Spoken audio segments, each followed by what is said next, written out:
Okay.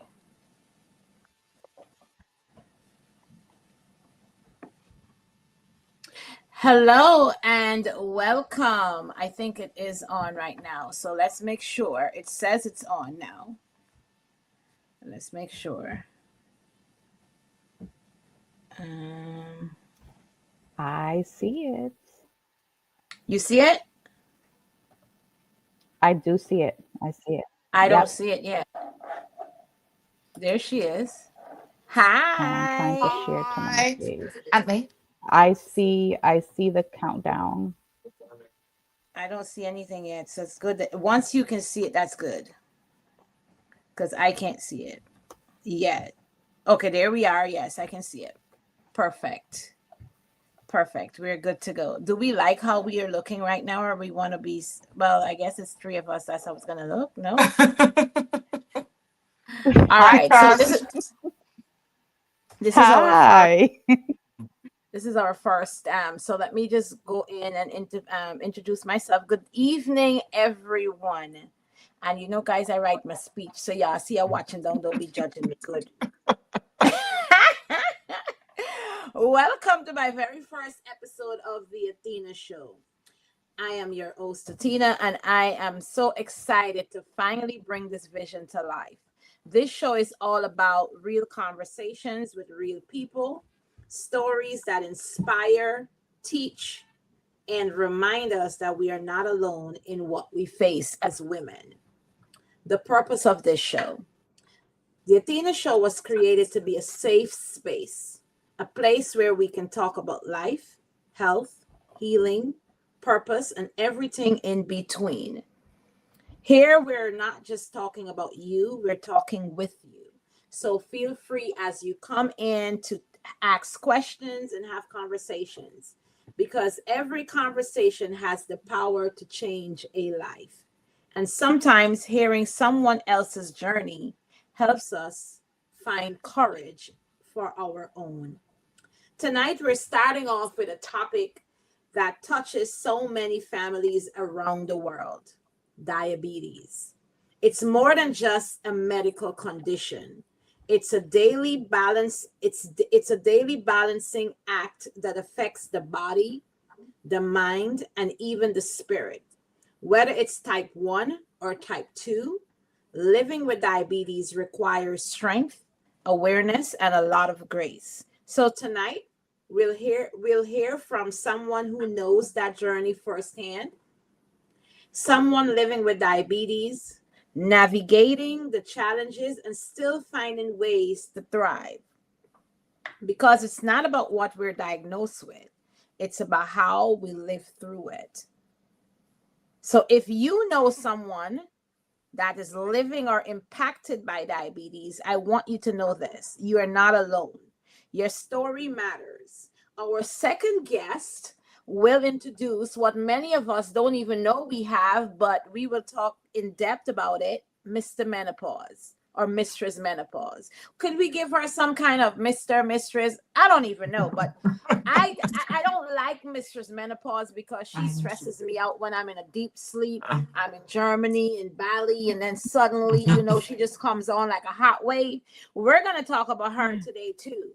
And then later on in the show at 8 p.m., we have Guyana's number one comedian, Miss Vicky Bab, coming in, and we're going to let her do her thing. But as we dive in, we're going to go to Dr. Avian, and she's going to introduce herself, and then Dr. Marva will introduce herself. And Dr. Avian, we will start off with your journey, because your journey and menopause kind of ties in together a little bit. So we're going to kind of piggyback, and Dr. Marva, if you want to come in at any time to ask any questions to keep the conversation flowing with Dr. Avian, you're free to do that. So, Dr. Avian, I will put you on. I don't even know if I'm pronouncing your name properly, but forgive me. I'm very good at messing up people's names, but forgive me at that. Can you share your story when you were first diagnosed with diabetes, and how did you feel about that moment? Sure. And You can say avian. That's how the Americans call say my name. But the Caribbean say avian. So I'm Avian. avian. Okay. Um, but yeah, I am Avian Henry. I am currently 38 years old, which now I'm like maybe I'm in perimenopause. I don't know. But I'm 38 years old, and I first found out I was diabetic at the age of 33. Um, and the way I found out was kind of sad, I will say. I also live with something called PCOS, so polycystic ovarian syndrome, and I did not know that it often leads to type 2 diabetes. So I was in the process of trying to have a baby, and I had one miscarriage, and then I had another miscarriage. And that's when I went to my OBGYN, and she ran some tests, and when I came back to get my test results about 3 months later, I was pregnant again. But that's when she said to me, she said, "You're losing these pregnancies probably because your blood sugar is high." And it was so high at that time. I believe it was an 11.4, which diabetics out there, and if you know, A1C 11.4 is off the chain. Typically, your A1C should be 5.7 or less. Um, so I was extremely high at that time, and she explained to me that um, with the PCOS and the high sugars, that's probably why I was having so many miscarriages. Okay. Um, but at that point, I was already about 2 months pregnant. So I had to go through this pregnancy while just finding out I was diabetic. So it was a rather emotional pregnancy because it was very happy that I was pregnant, but also very worried and scared, and every emotion combined together because doctors were informing me being diabetic and pregnant can cause issues with the pregnancy as well. So And what type of diabetes do you live with? Is it type 1 or type 2? type 2 diabetes is what I was diagnosed with. Okay. Hmm. I can't see nothing. Sorry, y'all. Um, how has your life changed since having diabetes? I would definitely say it was a lot. Like I said, during the pregnancy, I had to go straight to insulin because a lot of the diabetic medications cannot be used during pregnancy. So for my first couple months of finding out that I had diabetes, I was injecting myself. So I had to quickly learn how to inject myself with insulin and when I should do that, and the difference between long acting and short acting insulin, and when I should take which one, and all of that. And then also learning about how to properly eat. As a diabetic and being pregnant at the same time. So the first couple months was a lot of education, but a lot of shell shock at the same time because I had to learn these things rather quickly. Um, and if you're pregnant with diabetes, you have to literally be going to the doctor like every 2 weeks. So I was going to the doctor a lot when I first was diagnosed. Um, Throughout my pregnancy, though, I went from 11.5 A1C. By the time I gave birth, I was around a 8. So it went down a lot during that time with the insulin. And during that time, I worked out. They told me to keep working out, keep moving. I was a Zumba fanatic. So I was dancing in my living room. That's what I love to do. Um, so it really helped me like be active. After that, though, I will say I went into, a lot of with our Caribbean culture, we always turn to bush.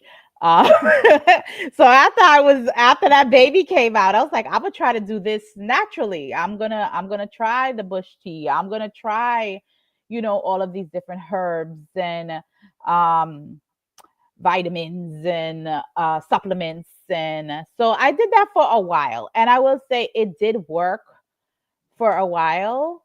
But one of the things I quickly realized with diabetes is that our lifestyle and stress plays a huge impact on our blood sugar numbers. So I went through a very stressful time at a job about 3 years ago, and my blood sugar went straight back up, like through the roof. It was like a 10.9 when I started really feeling bad. And I went to the doctor, and he was like, no. He was like, you can't keep depending on the bush tea and and the everything else that was going on. And he saw I was really stressed and exhausted. I was fortunate at that time to say, you know what, I'm taking a break from work.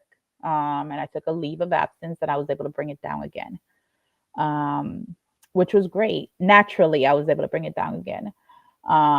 But as life got stressful again towards the end of last year, I had to suck it up, and I had to start testing out some actual medications for diabetes. So yeah. What was the biggest misconception you had about diabetes before your diagnosis? I think for me, it was just like, oh, it must be what I'm eating, right? It must be when it comes to type 2 diabetes, they say, oh, it's the sugar intake, it's the carb intake. So for me, I thought that that was the only thing that affected it. So for a while there, while I was at that very stressful job, I went on a full ketogenic diet. So keto is very, very low carb. Um, and even though my sugars went down a little, it did not go into normal range. It didn't, because, and my doctor explained to me, he was like, it doesn't, the diabetes a lot of time is off of your stress hormone, cortisol. So if your cortisol is high from a high stress environment, then it don't matter if you eat green beans and chicken all day. Like, it's not going to change the fact that your body is constantly under stress. And if it's constantly under stress, it's going to affect your blood sugar numbers.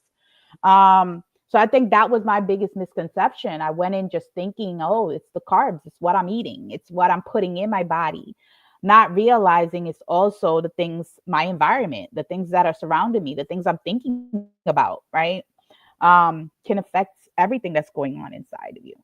So I think lifestyle is a really important factor because a lot of us, especially when we live in the West, we're mothers, we're wives, we've got children, yep. we're under pressurized jobs, we're balancing a lot. And what people don't realize is cortisol does spike. And when your cortisol spikes, it has a myriad of issues. So, Mhm. diabetes is one, sleep is another, your mental health. And, sometimes it's one of those things that people just don't realize about cortisol. It's not something we're taught about. Yeah, Yes, most definitely. most definitely.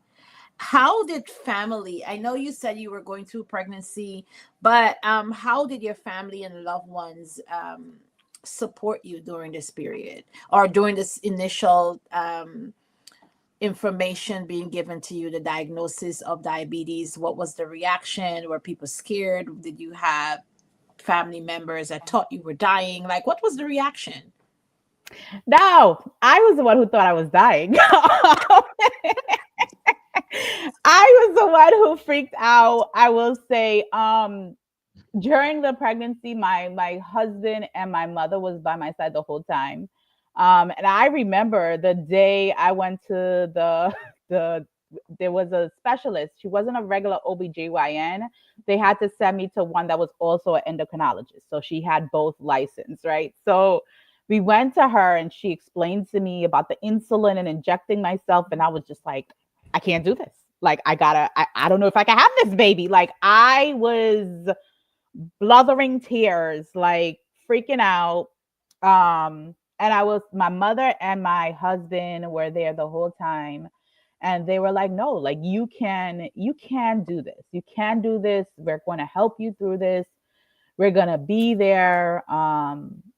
There were many times during that pregnancy that, because of the diabetes, they always checked to make sure that the baby was still alive, right? Mhm. So every 2 weeks, at one point during my pregnancy, every 2 weeks, I was being admitted to labor and delivery because I went in, they did what they call a stress test, and they checked to see if the baby was moving, and my child decided not to move after an hour, and they're like, okay, you're admitted to labor and delivery, we have to keep you longer to track you more. And my mother was with me the whole time. She stayed with me through all of that. And I will say afterward, even when I was doing a ketogenic diet and things like that, my husband really helped out a lot. Like he would cook most of the meals and prepare it and help me with that. So I think my family was very supportive, and they weren't as scared as I was, at least being diabetic and pregnant. I will say, I think after I gave birth, I think people were just like, okay, you're diabetic because it runs in our family. It There does. have been, yeah. So there have been a lot of other type 2 diabetics in the family. So I think people are just like, oh, it's type 2 diabetes. It's okay. Yeah. Yeah. Yeah, but a lot of times, I think there's a lot of misconception about Hmm. diabetes, and in the especially in the Caribbean and Guyana and the whole. The first thing you get diagnosed with diabetes, they say, "Well, stop eat so much sugar." Yes. Or you know what I'm saying, and they don't Yep. understand the anatomy, or where it's coming from, and it's a pancreatic issue. You know, like I think it's necessary to have these conversations, because people just comes up with this whole thing. But if my family had diabetes, I will get Would diabetes. get Yes, you're a higher risk of getting it, but doesn't mean you there are have to ways have where it. you exactly. And so it brings me into my next question. How does a typical day look like for you managing diabetes? What does a typical day look like for you? Okay, so it looks very different now than it did over the past 5 years. Like I said, the beginning of this year is when I think it really hit me, and that I was like, I have to do something about this. um, so I started really slowly at the beginning of the year. I just started making sure, like, I make sure every day I get 10,000 steps or more per day. Like that is my bare minimum. I often get way over, but I will not go to sleep unless it says more than 10,000 steps. That's So yeah, that's my bare minimum. It was just like, first I just started with movement, and then like I said, I finally made a appointment with an endocrinologist that actually, let me go back. My regular doctor put me on some diabetic medication. So at the beginning of the year, I tested out Jardians, which works well for some people, but it did not work well for me. Um, Jardians gave me a lot of yeast infections. So in the I was beginning, like, it does. I am yeah. on Jardians for not for diabetes. I'm on Jardians Hmm. for my kidney, Hmm. and because it works for different things. And Hmm. when I was prescribed Jardians, I was my insurance refused to pay for it because I wasn't diabetic, Hmm. and it was costing me like $1,200 a month just for the medication out of pocket, because it was not covered by insurance. But it started off with me having a lot of yeast, so I had to increase water. But I Hmm. feel like Jardians is such a miracle drug. I just feel like it has done wonders for me. So what are you on now? Yeah. So, and like I said, Jardiance works well for a lot of people, right? And I drink Mm-hmm. a lot of water too, but for some reason for me, it wasn't doing what it was supposed Yeah. to be doing. So after that didn't work out, I went to a specialist that specialized in endocrinology and also PCOS. So I went to her and she put me on glipizide and metformin. Mm-hmm. So I was taking, and the lowest dose of each, I was taking 2.5 glipizide in the morning and then 500 metformin at night. And over those past couple months, I have seen a big change.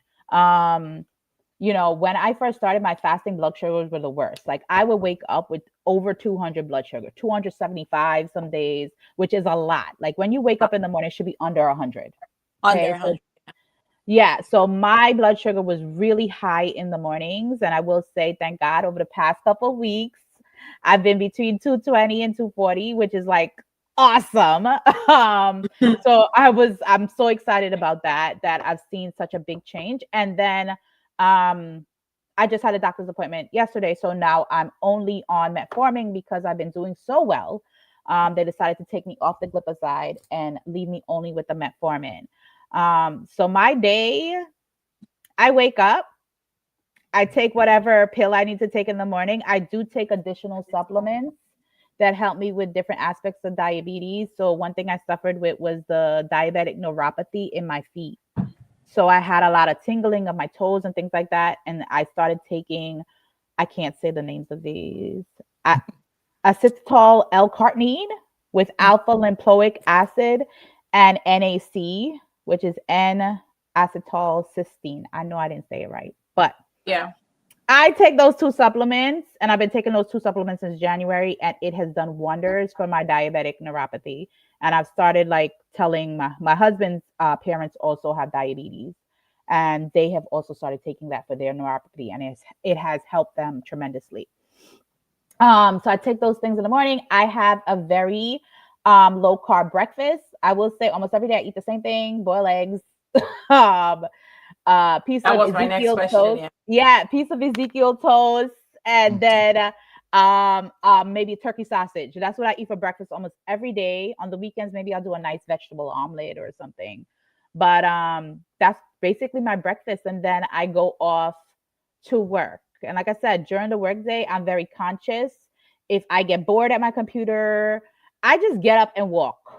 I get up and I walk and then I come back. I get up, I walk and come back so I can make those 10,000 steps per day.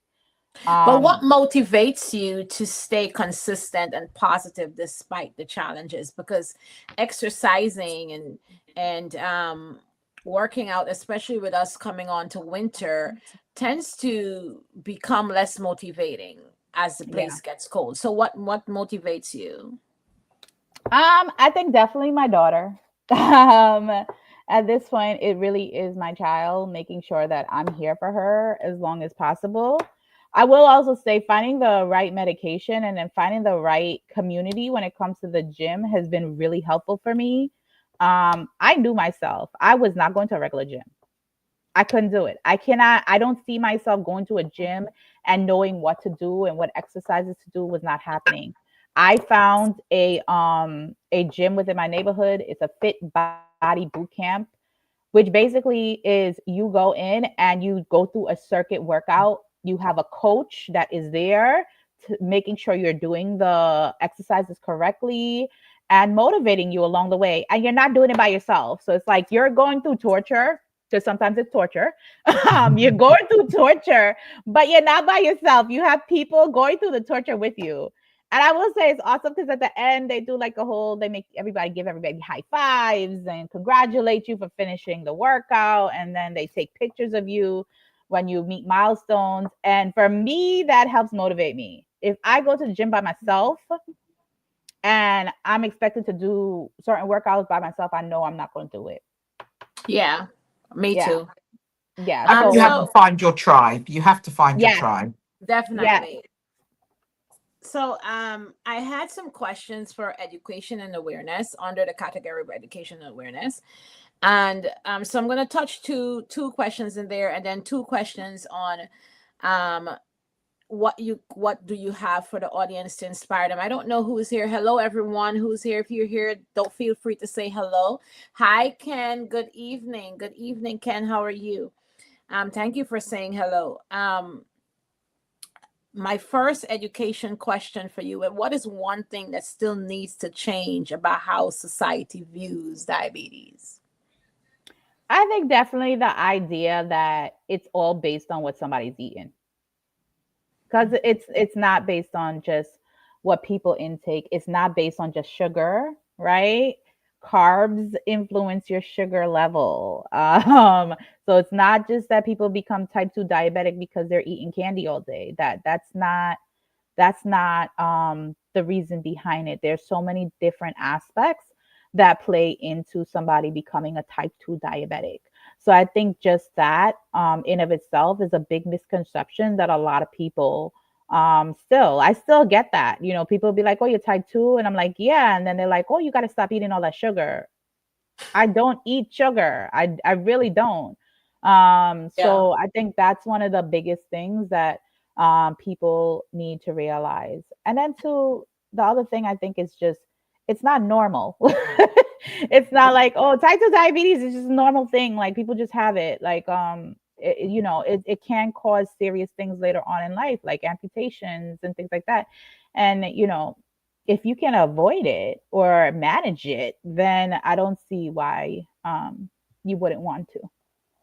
Um, what were some warning signs and symptoms people should pay attention to that you had? For me, I remember when I had the first miscarriage, I also had yeast infection, right? So I think too, a lot of people don't realize, oh, when you start having yeast infections, that's probably because you have elevated glucose levels, right? So that's one of the things that I used to have on a regular basis. And like I said, for me, the neuropathy had started when my sugar started going back up again. So things like the tingling in your toes, are another thing that I had. And then thirst. So being thirsty a lot was something that I had when I was first diagnosed. So looking out for things like that is so important. And some And people, they get lightheaded as well. Yes. I never really experienced that, but I know some people do. I experience that when I have a low blood sugar. When I have a low blood sugar, I'm not even coherent. Um, so yeah. what's one message of hope and encouragement you want to leave with our listeners tonight? I think it's just that you just have to find what works for you. Like I said, I had to try out a couple medications before I found the one that actually worked for me. I had to try out different ways of movement and finding my tribe. If you have to test around, see what actually works and what will keep you motivated. Because sometimes, depending on what it is, you're not going to stay motivated. I also want to mention one thing. I don't manage all my food by myself. And that's on me because I'm a very busy person. I have like 4 jobs. So I can't manage everything. I found a Caribbean meal prep program. So there's a Caribbean restaurant in Canarsie that preps my lunch, right? But they know I'm diabetic, so they make things like curry chicken, but instead it's on a whole wheat wrap instead of roti. So Right, it right. gives me what I am used to as a Caribbean person, but also in a healthier way. So being able to figure out what is going to work for you and sticking to it is um what I would like to leave with everybody. And just keep going no matter what to figure out what's going to work for you because eventually you'll find it. Yeah, absolutely. I I just want to appreciate. say, sorry, go on. Go ahead. I want to say, I think with anything like that, you have to become intentional. Hmm. So you have to be focused, you have to be intentional if you want to see results. Yep. I appreciate you for coming last minute because I would consider it last minute that we decided to have this interview. If you guys would like to support Dr. Avian on her journey, you can go over to her page, Diabetic Sister. Sister is spelled Cysta. Diabetic Sister. Give her a follow and show some support as she goes through this new journey of living with diabetes. But now we're going to go over to Dr. Marva Williams. And did I share with you guys, the audience, both of these beautiful women are my cousins. And what's an interesting fact is I've never met any one of them in person. um, so thanks to social media, we connected. And they're not like a watered down cousins. We're very close cousins. We just have never met. Um, but nevertheless, let's continue. Can you tell us, Dr. Marva, a little about your background and what inspired you to specialize in women's health and menopause. Okay, well, I'm actually a menopause coach and counselor, and I develop products for peri and postmenopausal women.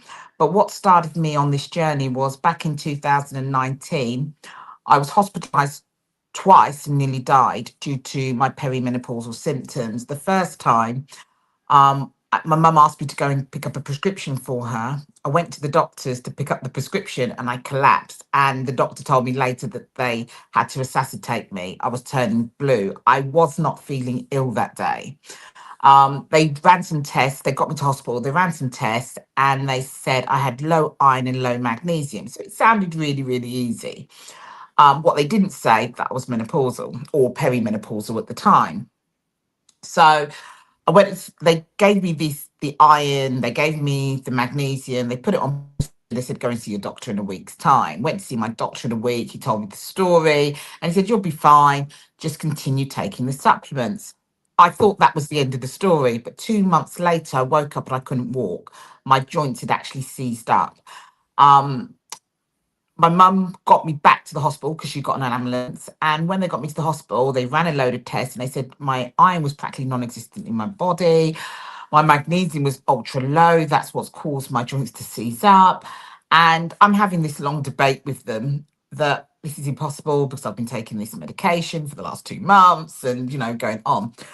So they put me on the drips and, they're running loads of tests, but they can't understand why I'm not walking. In that time, I was put on morphine, tramadol, buscopan, and in between that, during the day, they're giving me paracetamol and they're giving me ibuprofen. So a great cocktail of drugs, but to keep me pain free. I wanted a solution at that point. Well, over a couple of days, because I was in hospital now for a week, but over a couple of days, because I was baffling the doctors, a professor ended up coming to see me. And the problem, he said, was, oh, you're perimenopausal. So in 2019, people weren't really talking about menopause. And I goes, what does that mean? Walk. And he said, no, but your magnesium is so low, your joint pain, your joints have actually seized up. So I'm like, so how are we going to get the magnesium in the to stabilize in the body? The other problem I had is I have a dairy and wheat intolerance, which means I've got low absorption to tablets. Although I'm taking the supplements, I wasn't taking enough of the nutrients out of the supplements. So instead of my levels going up, they were going down. So there was a myriad of issues. Plus, I had fibroids. So the list was just going on. But all I wanted to know was how was I getting magnesium in my body? They weren't explaining that to me. So they sent me home after a week, literally not being able to walk. My mum and my sister have got to get me to the toilet. They've got to get me in the shower. My mum's changed a downstairs room to a bedroom. This was, at this point, I thought I was going to be paralyzed for the rest of my life. After a week of being at home, I was like, this is ridiculous. Let me do my own research because I was like, I'm a very analytical person. The problem is my joints have seized up. There must be a way of getting the joints moving again. So I stopped taking the tablets. Not that I advise this of people because my mind couldn't think. I literally felt I had cotton wool in my head. So I started doing my own research, and that's when I hit on transdermal magnesium. So instead of the magnesium going through the gut, the magnesium goes through the skin. And also in that research, I realized that even if I didn't have intolerances, or which are technically gut health issues. So if you have things like endometriosis, yes, wheat, dairy, nut intolerances, those are all gut health issues, basically. So there's so many gut health issues, and they don't explain this to you. Mhm. So I was getting my sister to get me this magnesium spray, that magnesium spray. But the problem was that every time I was rubbing these things in, my skin started itching and becoming inflamed because my skin is sensitive because it triggers off my eczema. So I've got sensitive skin anyway. So I was like, this is ridiculous. I'll make my own. And that set me off on a course of action to make my own magnesium, to get the magnesium into my blood system. By doing that, by October, that took me to the end of August. By October 2019, I'd got myself walking again. So I was Wow. able to get the magnesium back into my bloodstream. So I'm a big advocate of transdermal magnesium. What a lot of people don't realize is that when you take magnesium orally, even if you have good gut health, you only take 30 to 40% of it, the magnesium, because it's got to go through your liver and go through your gut. If you can get a good magnesium transdermally, you're taking up about 80% magnesium. So for me, I need as much of it as possible. So Wow. that led me to go and train as a menopause coach counselor. And COVID hit, I decided to train as a menopause coach and counselor. And since then, I've been doing lots of talks on the subject. I've developed product ranges on the subject, but I'm very focused that if there is a symptom, let's work out how to deal with the symptom. I'm not fluffy. For me, it's a solution, because when I had the problem, it was the solution I wanted. And there's so many people talking about menopause, but they're not giving practical solutions. True. For those watching who may not fully understand what exactly is menopause Okay, and well, what's really happening in the body during this time, do you mind explaining to the okay. listeners what is menopause? Menopause is, first of all, you go through perimenopause. At that point, that is when the estrogen and progesterone starts dropping from our body. So we're coming to the end of our reproductive life where we can have children. So as the estrogen and progesterone starts dropping out of our bodies, the protection that we have, whether it's our vascular protection on our brain, the protection we have on our joints, that is all depleting. Some people, it's the hair. We start losing hair. We can't understand why. It's not growing like it used to. It's thinner. Some of us, it could be foods we love to eat. All of a sudden, we're eating them. We're getting heartburn. There's over 50 symptoms of menopause, basically. But unfortunately, a lot of us, we don't, because it's not talked about, especially in the Black community, we don't even know about it. I mean, I can remember about 3 years before, I had fibroids and I'd gone to see a consultant. The consultant said to me, when did your mother go through menopause? So I was like, oh, I don't know. So I ring my mum up on the mobile phone. I'm like, Mum, when did you go through menopause? Mum goes, menopause? What's menopause? I didn't have any menopause. I don't know nothing about this now. And I'm going, oh, no, my mum didn't have menopause, because I just think it's something, like an illness or something. So he was looking at me. It's a black doctor. He was looking at me very funny, but he did not explain what it was. So I never thought about it after that. So I do think it's important we discuss these things. So during that time, of us, our periods might get heavier. Some of us, our periods may get lighter. Some of us, they become erratic, but everybody's different. We need to go through 12 full months without seeing a period at all. Once you, and I always tell my clients, make sure you can, because it's really important. Because if you get to month 11 and a half and you see your period, you've got to start that 12-month count all over again. And in that time, it's really important, if you think you've finished your family, that you take protection, because you can get pregnant in that period as well, which some people don't realize. So when that's happening, after that 12th month that you have not seen your period, you have actually 1 day of menopause. So menopause is actually technically 24 hours. But then for the rest of your life, you're postmenopausal. And that's the biggest misconception, especially in our community, because people say, oh, I've been through menopause, it's fine. No, no, it's not fine. That's when you've got to be even more careful, because when you're postmenopausal, it means the protection that you have on your joints are gone. That's why more women get osteoarthritis earlier than men. That's why more women get vascular dementia. Because vascular is when the hormone's gone, the protection on the brain is gone. That's why when we get a break, it takes longer for us to repair from a break. Now, what you find is men will get these issues, but their hormones deplete at a later stage. So our hormones go down at an earlier stage. And it's one of the things I about. I don't believe, a lot of people, I don't know if you have this term in America, but in England, they have this term angry black women. And I said, there's no such thing as an angry black women, because if you actually sit and study, there have been research papers done, and one of them is the Swan report, that actually states that black women go through a longer and harder perimenopause than our Asian and Caucasian counterparts. So the average age of menopause is actually 51 years old. If you actually sit and study this, they say the average black woman is is 10 to 15 years in perimenopause. So if you actually look at that really carefully and look at the average stats, if you take 10 years back from 51, you're at 41.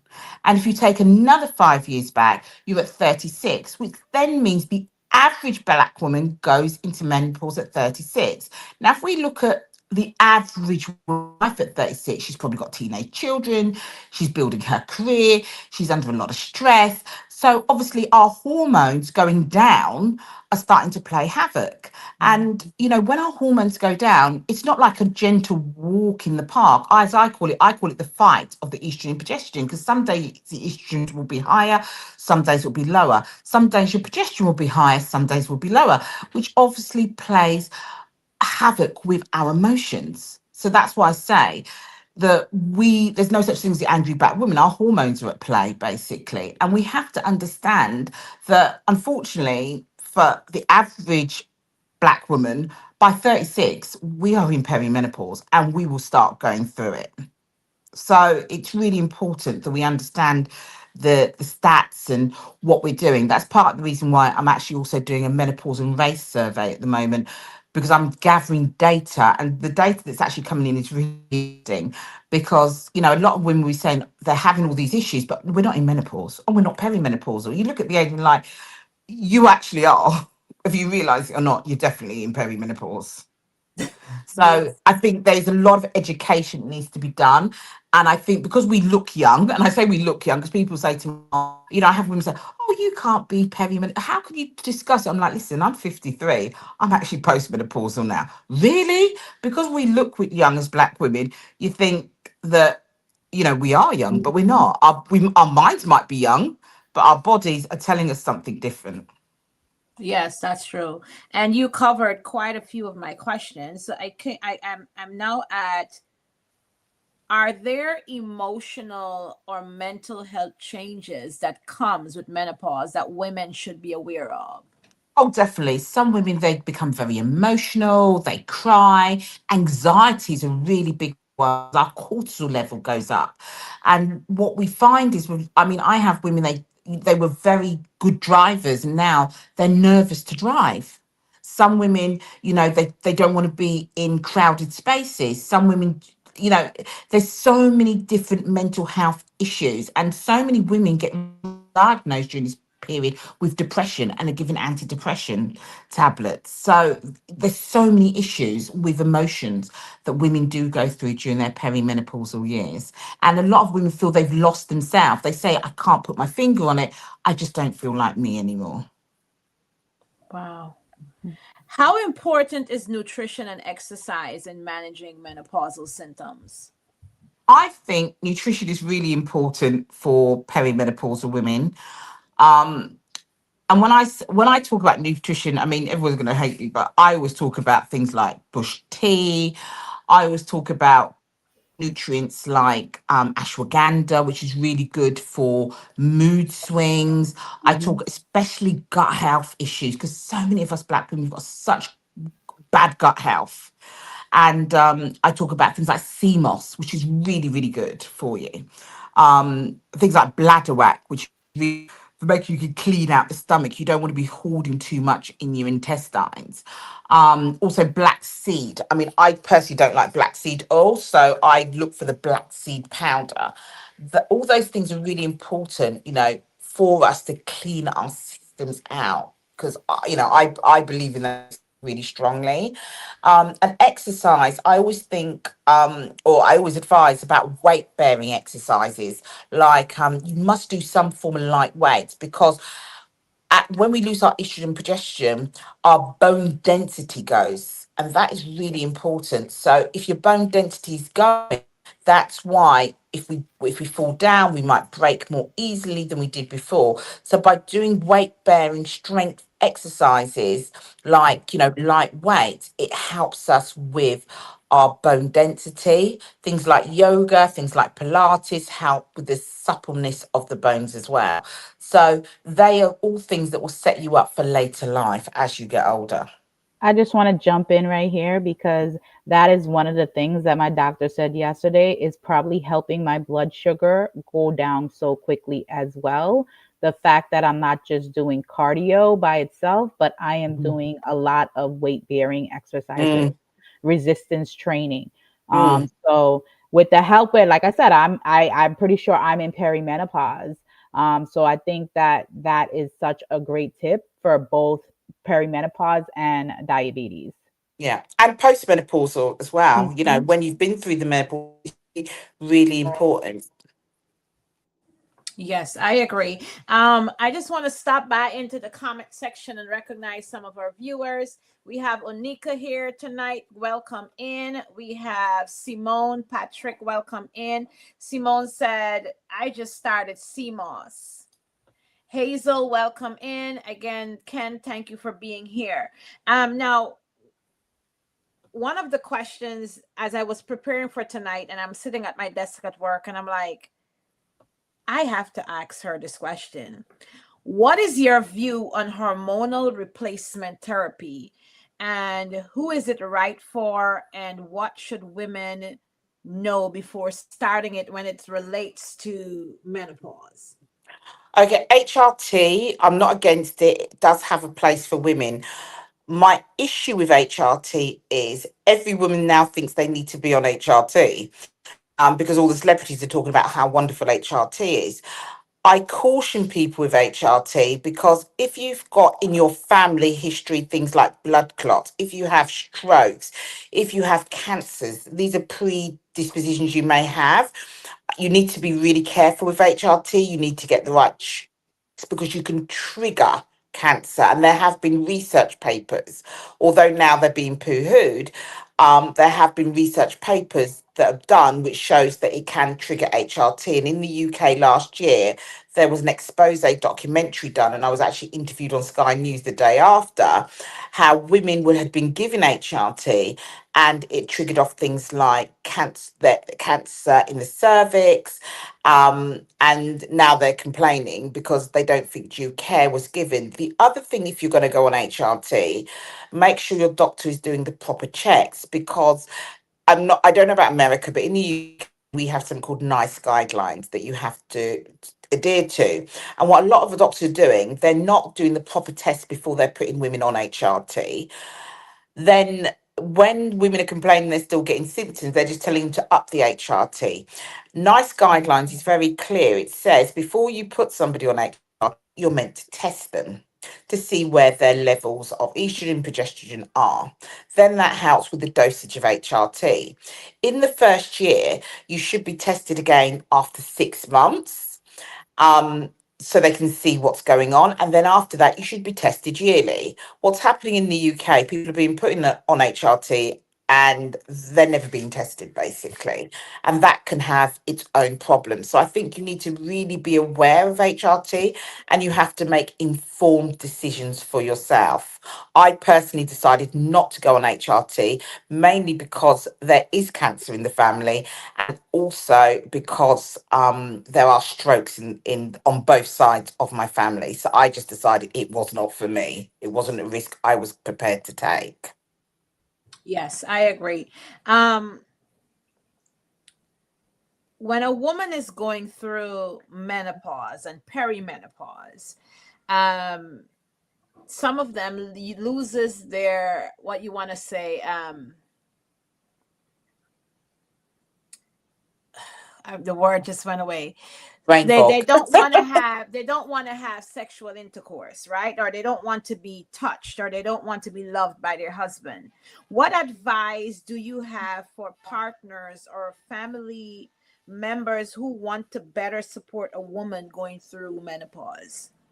I think it's important, and 'cause I always say menopause is a family affair. And the reason I call it a family affair, it affects men, it affects the children, affects everybody. And sometimes men are the best people because, when I speak to, people, they say to me, oh, yeah, I don't have these issues. But men will sit and tell me, yes, she doesn't sleep, she has night sweats, she's moody. The man will sit and reel off everything to you. So you can help them. I think with us, we are in denial. And unfortunately, when we do lose our estrogen and progesterone, we do lose our libido. It is such a That is the common word. Mhm. effect. So, it is about understanding and, working together basically. Okay. I agree. I don't know. How can women advocate for themselves when doctors dismissed their symptoms or concerns? Well, what I advise my clients all the time, if you're going to go to a doctor, before you go to a doctor, at least take a good month, maybe even 8 weeks, and list symptoms. So if you're getting night sweats, Monday, Tuesday, Wednesday, okay, I had night sweats on Monday night, scale it between 1 and 10. I have hot flushes here, scale it between 1 and 10. I'm feeling irritable, I'm feeling moody, I'm snapping at my children, scale it between 1 and 10. And then you put it together so you can say to your doctor, well, over the last month, I've had this many days out of a month where I've been moody, this many days I haven't been able to sleep, this many days I'm waking up and my bed's drenched, whatever it is, basically. But it's really good to keep a really precise log. The log, you can then be very precise when you go to the doctor and say, this is what is happening to me. Because the problem is with a lot of us, we'll get in front of the doctor and we forget. And then we'll Mhm. get out from the doctor, we say, oh, I didn't say this and I didn't say that. For education and prevention, how does menopause impact long term health?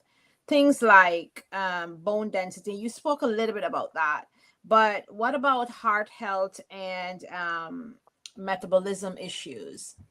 Okay, well, one of the biggest killers of women is actually heart attacks. Heart attacks in the UK kill more women than men, partly because as women, we think that we're going to get, oh my gosh, my heart, and that's a heart attack. With women, it displays differently. We may get a tingling down our arm, and that is a heart attack for us, if that makes sense. And the problem with us, we're so busy, we'll be like, oh, I'll just go to the doctor later, I'll go to the hospital later. It's a big cause. So cardio is really good for heart health, cardiovascular workout. And we have to look at the foods we're eating as well, because heart issues is so prevalent, especially when we start losing estrogen and progesterone. So that is one of the biggest killers of women in the UK. I don't have American stats, but in the UK, that is a big killer for women. The other thing is, I always tell people we've got to look at our health as something that long term, because what we are getting, we don't realize initially, is that deterioration. So we have to look at what is going on in our bodies. So I think it's really important. I know a lot of gyms now, I don't know about America, but in the UK, they will body scan you. So they'll be able to tell you where your bone density is, they'll be able to tell your heart health, they'll be able to tell you what your metabolic age is. Once you've got that information, you can actually work with that and start reversing it. It can be food, it can be weight, it can be, everybody's different depending on their metabolic rate. I don't know if they do that in America, but that's just something they do in the UK. They Yeah, do Um, my at gym. some Yep. gyms. Yeah, Yeah, some yeah, my gyms. gym, that was one of the first things they did was the yeah, and scan. the scan, and I think that's really important because you need to know, your body. Because I always tell people menopause is an individual journey. Because people say, oh, my friend did this, and I'm like, okay, but you need to work out what you need to do for your symptoms, because there are over 50 symptoms in menopause, and not everybody has all 50 symptoms. So not everybody goes through the night sweats. um Not everybody goes through the joint pain. You've got to work out what your symptoms are and then work with your symptoms, basically. What preventative steps should women in their 30s and 40s take now to prepare for a smoother transition? Something, if I had known this in my 30s, I'd have been in the gym. I would have been in the gym in my 30s, because if you're in the gym and you're eating right, you'll find that as you're losing your estrogen and progesterone, you're not going to have so many issues with the bone density, the bone health, getting up and down. Women start feeling in their 30s, it's taking them a little bit longer to get out of bed. They're not putting their finger on it, if that makes sense, because nobody's telling them that, hold on, you could be in perimenopause. Also, the other thing I would say to people is we need to start looking at our diets, because I'm going to talk about UK. I don't know about England, but we are in a fast food society. We need to be eating more nuts. We need to be eating more grains. We need to be eating fruits. And when I talk about fruits, I'm not talking about fruits that have got no seeds. We need to be eating the fruits with the seeds. Grapes should have seeds. We need to be eating more seeds. Fiber is really important because our Mhm. digestive health. So we need to look at a more rounded diet. And the earlier we can be doing that, it is going to help us as we get into that perimenopausal age. And the other thing people have got to realize, things like spinach is really good. Um, Kale is very good because as we get older, a lot of women find their iron levels drop and Mhm. their magnesium levels drop. So again, what I mean, I have girls as young as 20s, especially with the PCOS and endometriosis. I tell them put magnesium spray on your stomach. It not only eases that, but it's because magnesium deals with over 300 functions in the body. So it will help with so many things, from cardio health to bone health to joint pain. So if I could go back again and somebody told me in my 30s, I'd be spraying myself down with magnesium Wow. That's a every lot of single day. information that I didn't know. And so, are there new treatments and studies or breakthrough in menopausal care that you're excited to share? To be honest, I don't think there's anything new because HRT's been around for a long time. I think for me, the studies that I want to see is more studies with black women, because what you find is a lot of the studies, when you dive deep into them, are Caucasian women. And the problem is, if we have a longer and harder menopause, our diets are different, those things are not helping us. And I am very much a big advocate. And one of the things I'm really championing for, especially with black women, we need to participate. Because if we don't participate, we don't have a voice. If we haven't got a voice, it means that the children coming up, our daughters, our grandchildren, what will happen is they will be in the same cycle. So it's important we understand what works for black women. And it's And very that's really important. important. I agree with that. And I also think I need to mention, especially from the diaspora, the Caribbean diaspora specifically, we need to pay attention to health history. That is Mhm. something that we are not focused on and we're not interested in.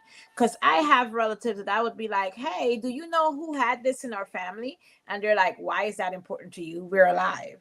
We made it to our 80th birthday. Is that important? Mhm. And it's very important because sometimes something may not show up in this generation, but it presents itself in another generation, right? Exactly. I So mean, it's, exactly. I agree with you 110%. because It's like really for I did important. not know that triplets were in my family until I got pregnant with triplets. And I'm like, wait a minute. I know of twins, but where did three kids came from? And then you go back and it's coming from a great grandmother, great great grandmother, and like, why did we keep this away? And then in addition to that, my maternal side of the family, we have absent nails on our index and thumb fingers, and I have heard all my life, oh, it's just a family thing. Don't worry about it. And then 3 years ago, I started having severe lower back pain. And I went to my doctor. They did all kinds of scans, and they're like, we don't know what is causing this back pain. But because I'm in the medical field and I can advocate for myself, I said, then refer me to neurology, because I Mhm. knew neurology had capabilities of doing a 360 x-ray. So they can do a head to toe x-ray, and you stand in a case and they just go around you and it kind of look at all of your bone and your anatomy, right?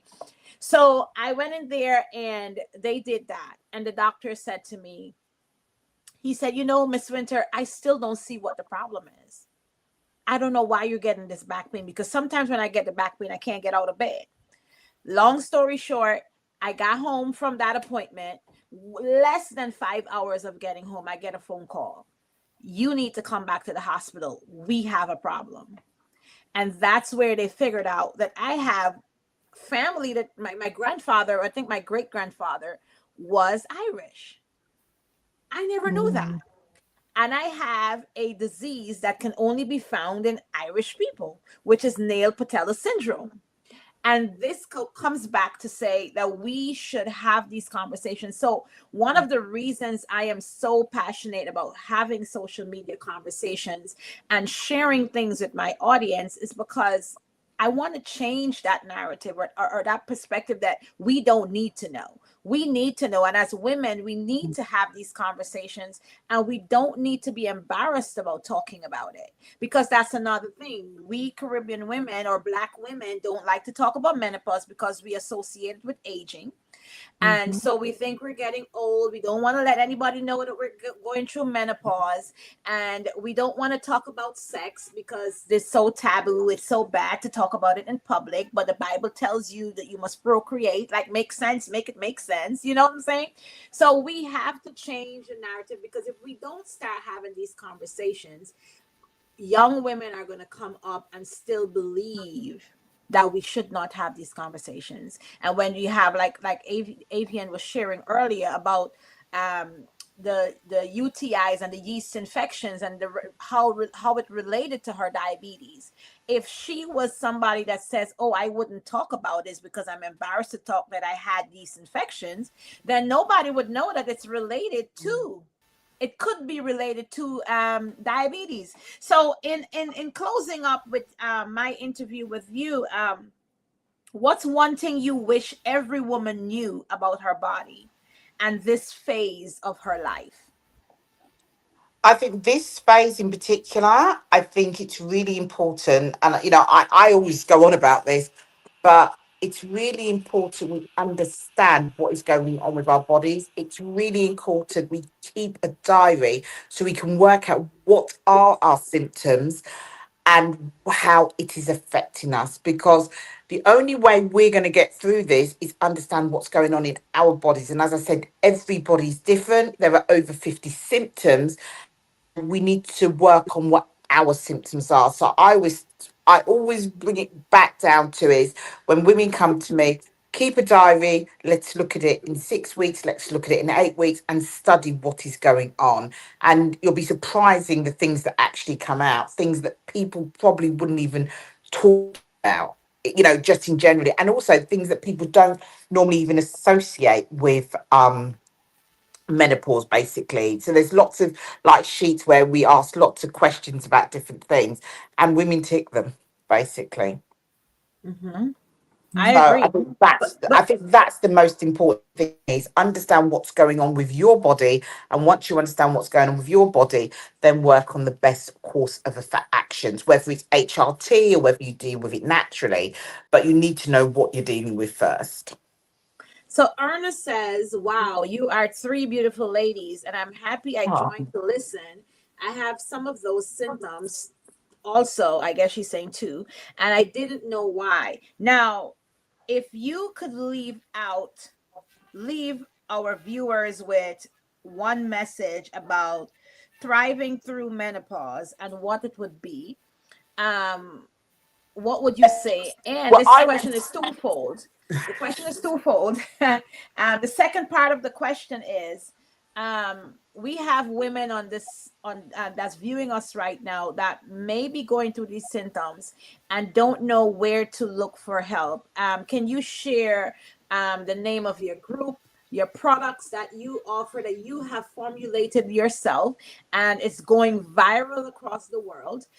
So we want to talk about that to let them know that there are solutions. Yeah. Well, I always tell women menopause is a journey, it's not a destination. You're not going to get off the menopause bus. So we need to understand once we're postmenopausal for the rest of our life. But it's important that we live our best life during our postmenopausal years. So we can live our best lives during our postmenopausal years. It's just a case of us working out what we actually need to do. So there is no symptom, I believe, that cannot be treated. It's just understanding that symptom and then putting the protocols in place to work on those symptoms and make the right decision for you. So it's not a decision for your friend or your cousin, it's the right decision for you. So we have called Shush Menopause Wellness. You can find us on Facebook. Facebook, you can find us on Instagram. Also, I have a website called shushmenopausewellness.com. We do have a chat facility, and it is not a chat box. It is a human. So if it takes a few hours, depending on when you think, for us to get back to you, it's because it's Can you always a spell human. shush? It's SHHH. It's three H's. Menopausewellness.com. So you can go on our website, you can ask questions. I've actually got a symptom glossary on the website as well. So you can look at your symptoms and it will advise on what products would be right for your symptom. Um, if you're not sure, as I said, I've got a chat facility. You can talk to us in our chat facility. I've got two Instagram pages. I've just put a new Instagram page because I'm dealing with a lot of younger women now called Shush Wellness, which is SHH wellness. You can Instagram, DM us. We will answer you. We always come back to people because it's really important that women get the answers that they're actually looking for. And I think next year, we're just finalising the dates. We're coming to Alabama, I'm being told, by my team, being invited there to spread menopause. And we've got a conference that is being organised for us. It's going to be February or March. We're just tying the dates down at the moment. Wonderful. So, guys, if you now we're opening the floor to anyone who has questions. Um, Ernest asking, can hair loss be associated with premenopause? Ernest, Definitely, definitely. That's one of the first symptoms women see is their hair. They start losing it. That is definitely a perimenopausal symptom. any more questions for us? While we wait, our next guest is Diamond Natural, who is one of Guyana's number one comedians. We're waiting for her arrival. So during that time, we can have some questions. You can definitely ask your questions. And like I said, you can go back to, if you guys want to document the website, it's www.s triple H menopausewellness.com. You can also go there and ask your questions privately, and you will have them answered. There she is. There, look, there she is. Um, where I don't know why she's not coming in, ma'am. Anyway, we're gonna wait for her. She has her link. She's gonna click her link and come in. And the audience, I know we're all excited to hear from Diamond Natural, an amazing woman. Any more questions for us?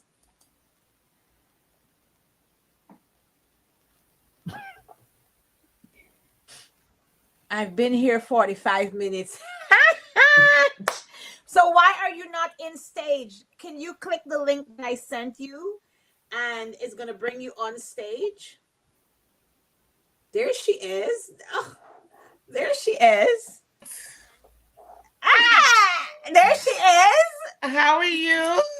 We are doing well. I'm sitting down here saying, is she having trouble with this link? No, I didn't want to interrupt the conversation. Ask my daughter. I said, Dave, I'm not sure when I'm supposed to sign in. Like, I figured you would wrap it up and then bring me in. But Oh, I reach, I dare. Hey. I dare. The Yeah, Um, let desk. me, maybe I should landscape this because I'm on my phone. I wasn't sure you go ahead. if it was gonna connect to, my Facebook page. So let me get my, I know my big face there in the camera, no? I'll be big face in the You camera. know that. I'm trying to see. Let me see, but is it? I don't know. It looks like it's okay, right? You look beautiful. Yeah, you Okay. look great. Thank you so much. How can I connect this to my because I'm looking at it on my iPad, but how can I connect it so my Facebook followers can see? I um, shared it from Athena's page. So if I go to Athena's page and you click share for the live, it'll share to your page. Oh, got it. Thank you. I'm feeling like a little dunce right now. Okay. Let we me need see a here. word that like Share. Wait. So I have the live here, and then Okay, While we're here we here, go. while Diamond Natural is doing what she's doing, guys, those who are the viewers that are here, please share the live out. Please share if you're part of groups. Please share it in your groups. Just let's get some people in here because Diamond Natural has some amazing announcements to make, and you guys can get to see her in person. But we're gonna let her give all the deets. We're gonna let her tell her story once she's done. I don't know what's going on here. Oh, okay, there we go. Darling, I know how to make video and don't know how to share a live. It's all right. Okay. Okay. But before we get into any questions that I had to let everyone know who you are, Miss Diamond Natural, um, I would like you to tell us who you are and where do you pull your material from? Is it real life family relationships or just everyday chaos? What motivates you to be the person you are in public? Oh man, that's a loaded question, Athena. Just life. It's chaos. It's, believe it or not, it's trauma. Most of it was born of trauma. And I tell people that all the time and they don't believe me. So my comedy is therapeutic for me. My content is therapeutic. I realize that, we like the world is so heavy. We have so many different variables coming from us at once. And you just need to find a way to release it.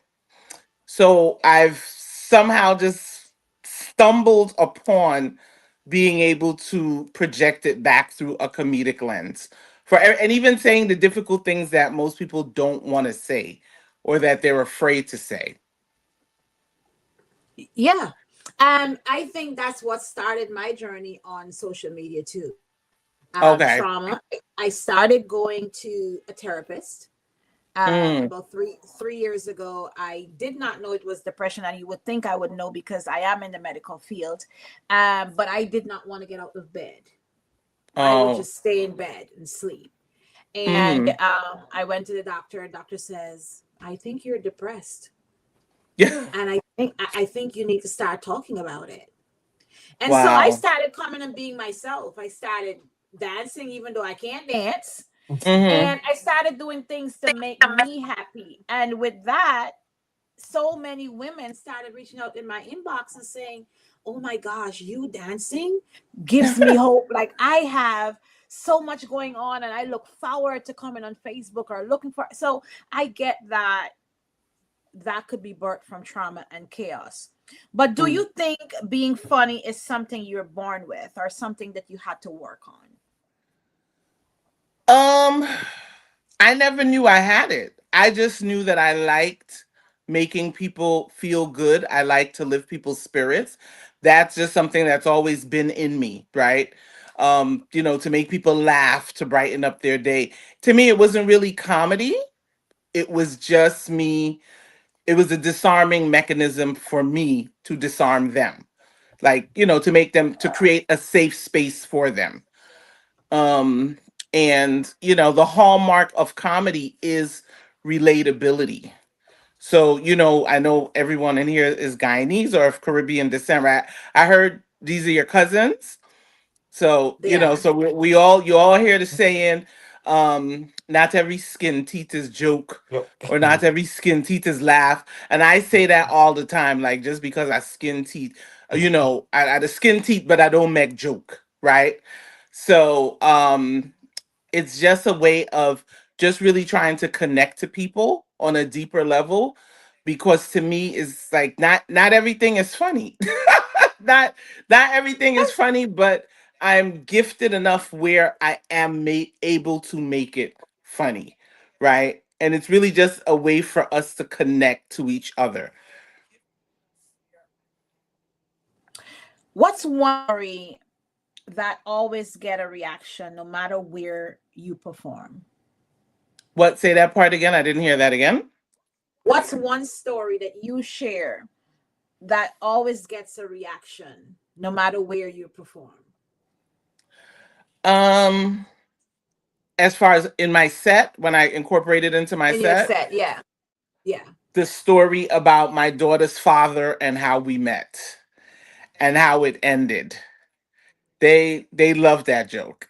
Again, because it's just so relatable, because it's something that we've all been through. Every woman, I don't care how happily married you are, everyone, every person, regardless of sex, race, has had a broken heart, right? So when you think you the only one taking blows and this man is the only one sending you mad, and then somebody comes up and tells you a story even more incredulous than yours, it's like, oh God, I found my tribe. But I don't really think it's the hurt. I think we all just relish in the fact that we came through it. Amen. Yes, Yeah. amen. Yeah, yeah, Yeah. that's powerful. That's very Yeah. powerful. It's coming Hmm. through it. It's How coming do you through it. how do you handle hecklers or people who don't get your jokes? Because I know you a lot of your jokes are related to Caribbean, it's the diaspora. But what Mhm. about Americans who don't get your joke? How do you handle that audience? So here's the thing. As a girl, I don't make joke with my talents, with my craft. So if I have performed on stage, and this is just a random number, 20 times, I have tailored a brand new set 20 times for each audience. Wow. Wow, that's talent. Yeah, I do, because it has to hit. I cannot go in front of an American audience and tell Caribbean jokes, right? So it has to be tailored.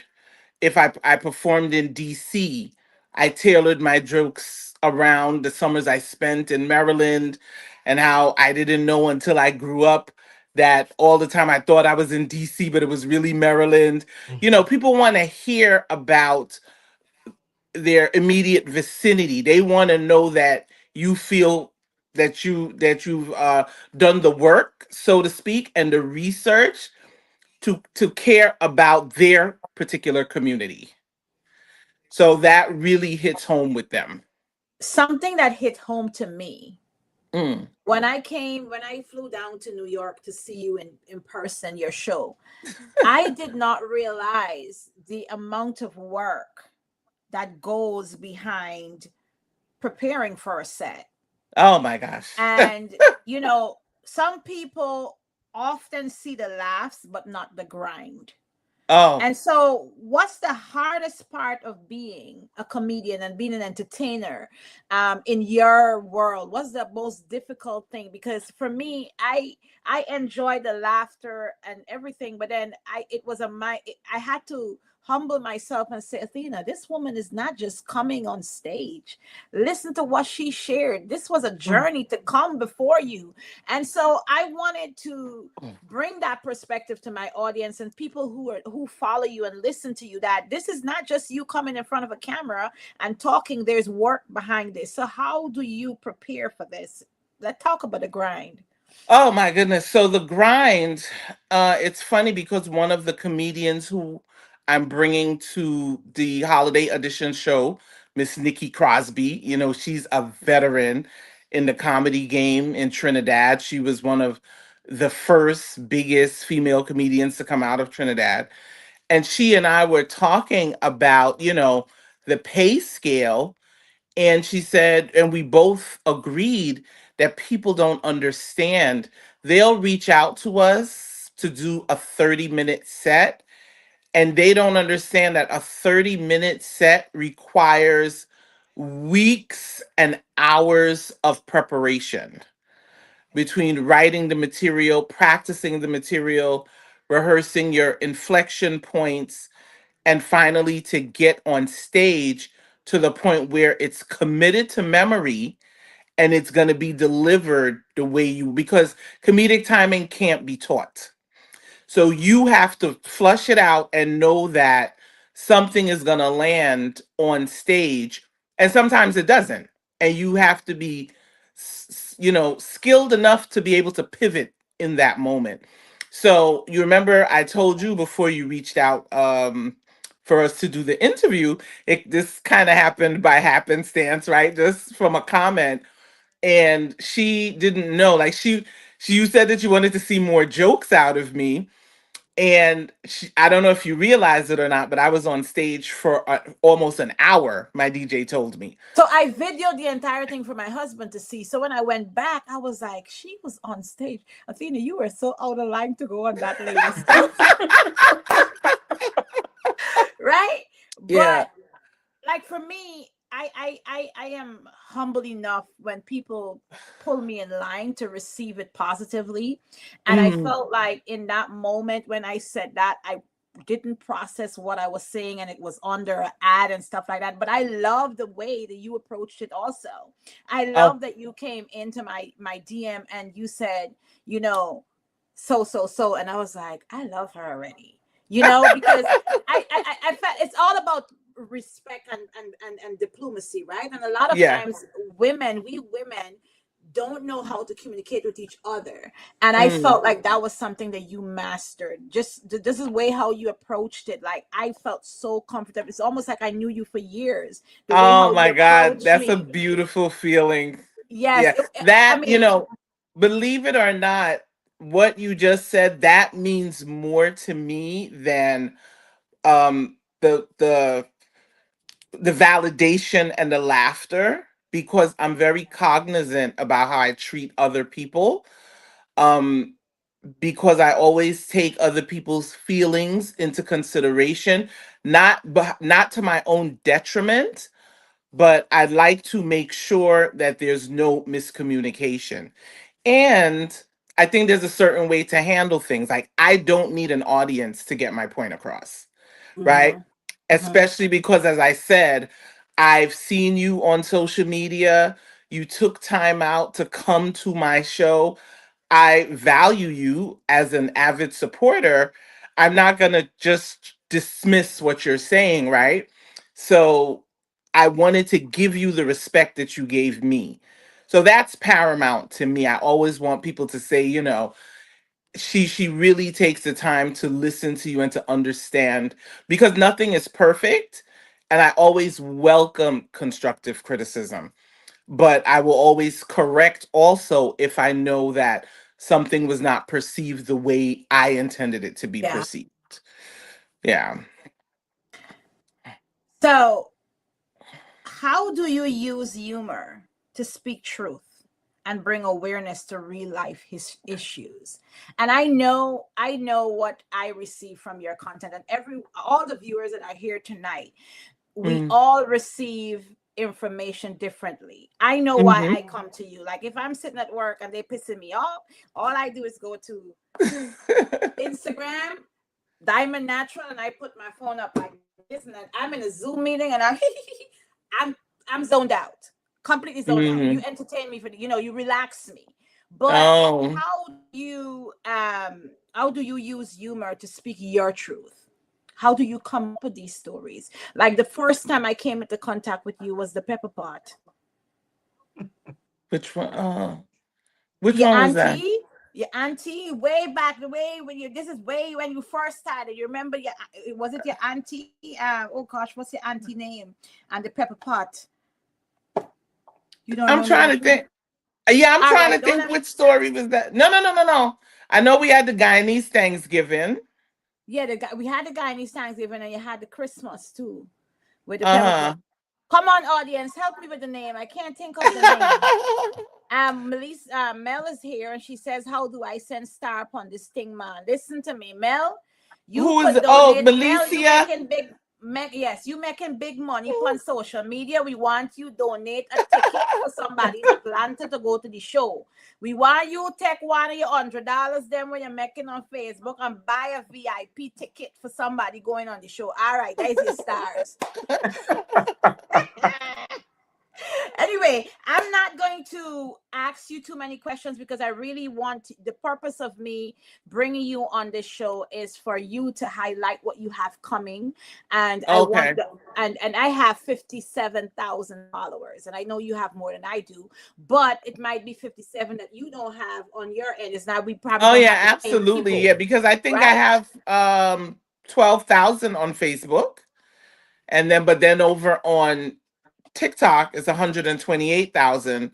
And then Instagram, it's 84,000. So Girl, I'm, I just need an Instagram push. Oh, yeah. I don't know how to work that one over there. Instagram, But I don't know. Instagram is tricky, but I'm happy I got it under control. I ain't have it there. Now you might gotta give me some tips to that one. My kids tell me I I'm need some slow all tips the time. too. Yeah, my Oh, kids tell me really? Yeah, I Mama, you don't, you know what it is on Instagram? Instagram, your followers push your content. That whereas the other platforms, especially TikTok, the algorithm pushes your content. So ah, on Instagram, so if you have a small following, it's harder to grow because you don't have as many people to push the content out. that makes Yeah. sense. So yeah, so you need maybe like one, like not to brag or anything, but I've collaborated with quite a few people on Instagram who were struggling prior to, and as soon as they collaborated with me, their platforms started gaining traction. Oh wow. Lauren Stewart is one of them, Shalom Kasu, um and there are a few others who they've never told me, but I've watched their profiles, and after I collaborated with them, their profiles just took off like the next day. So you really just need one big collaborator to, To push you out. showcase your work on Instagram, and that kind of gets the wheel going. So I'll let you freestyle. I asked the questions that I wanted to ask to let my audience know who you are.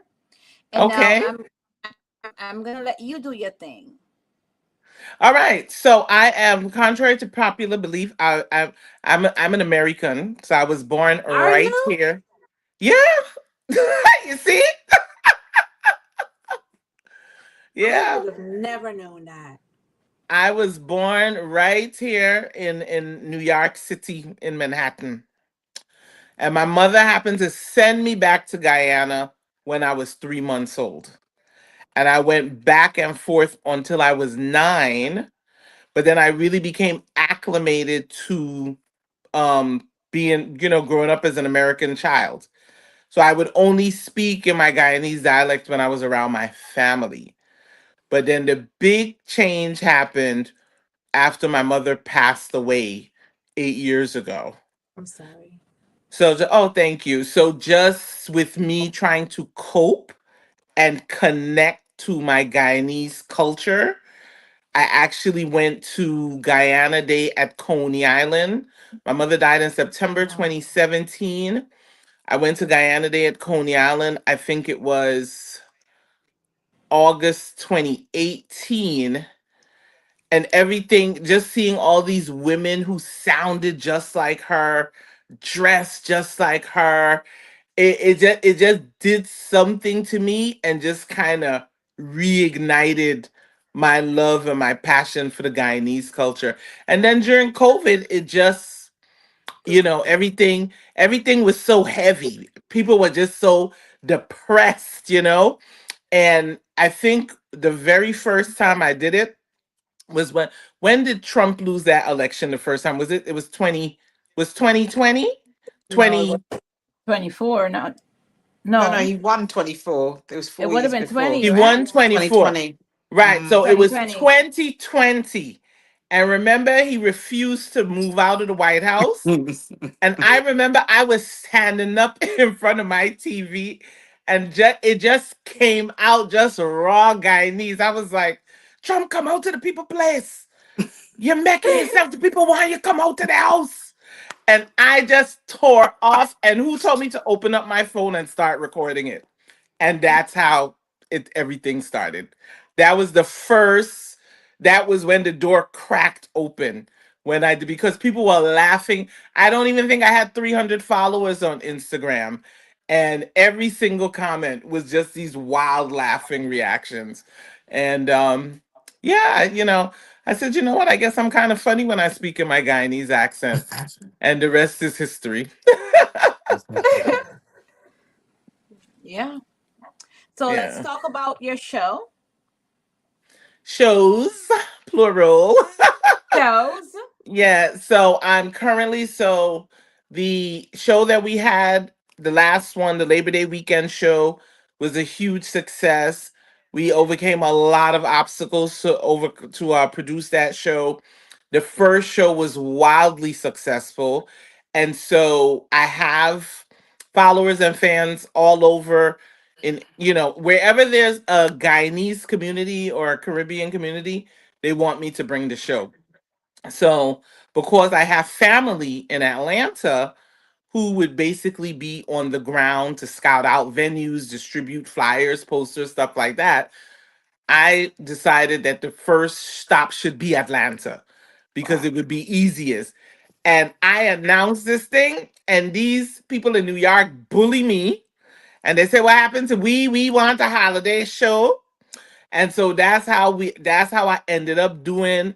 So now we're scheduled. Tickets are on sale now for a show in Atlanta, Georgia. The venue is only 5 minutes away from the airport on Friday, December 12th. And then we're coming back to New York to do another show the following weekend on Saturday, December 20th. So now the people up in Canada, they're vexed Are because they you coming to feel Canada? we're coming to Canada, but we're gonna do Canada in the spring. So then when the people so now Florida wants us to darling, so basically we on tour. So But you're Listen, closer to me. you better You're come to closer to me if London. you come. I was about to say, so we're actually because I don't even know if I could get into Heathrow Airport with all of those skits I did about the royal family. Don't worry about that. I live half an hour from Heathrow. I'll come pick you up myself. Because I would drop if I take that long flight and they turn my backside back at the airport. So I have a huge when I look at my analytics on Instagram, I have a huge fan base in London. And so we're hoping to get there by the end of 2026. But we Wow. need the money. We need money. We need a sponsorship. So if you on here listening, we need We need the sponsorships. sponsorships. I have sponsorship letters all ready to go. But because I'm this is really a dream project. It's a passion project.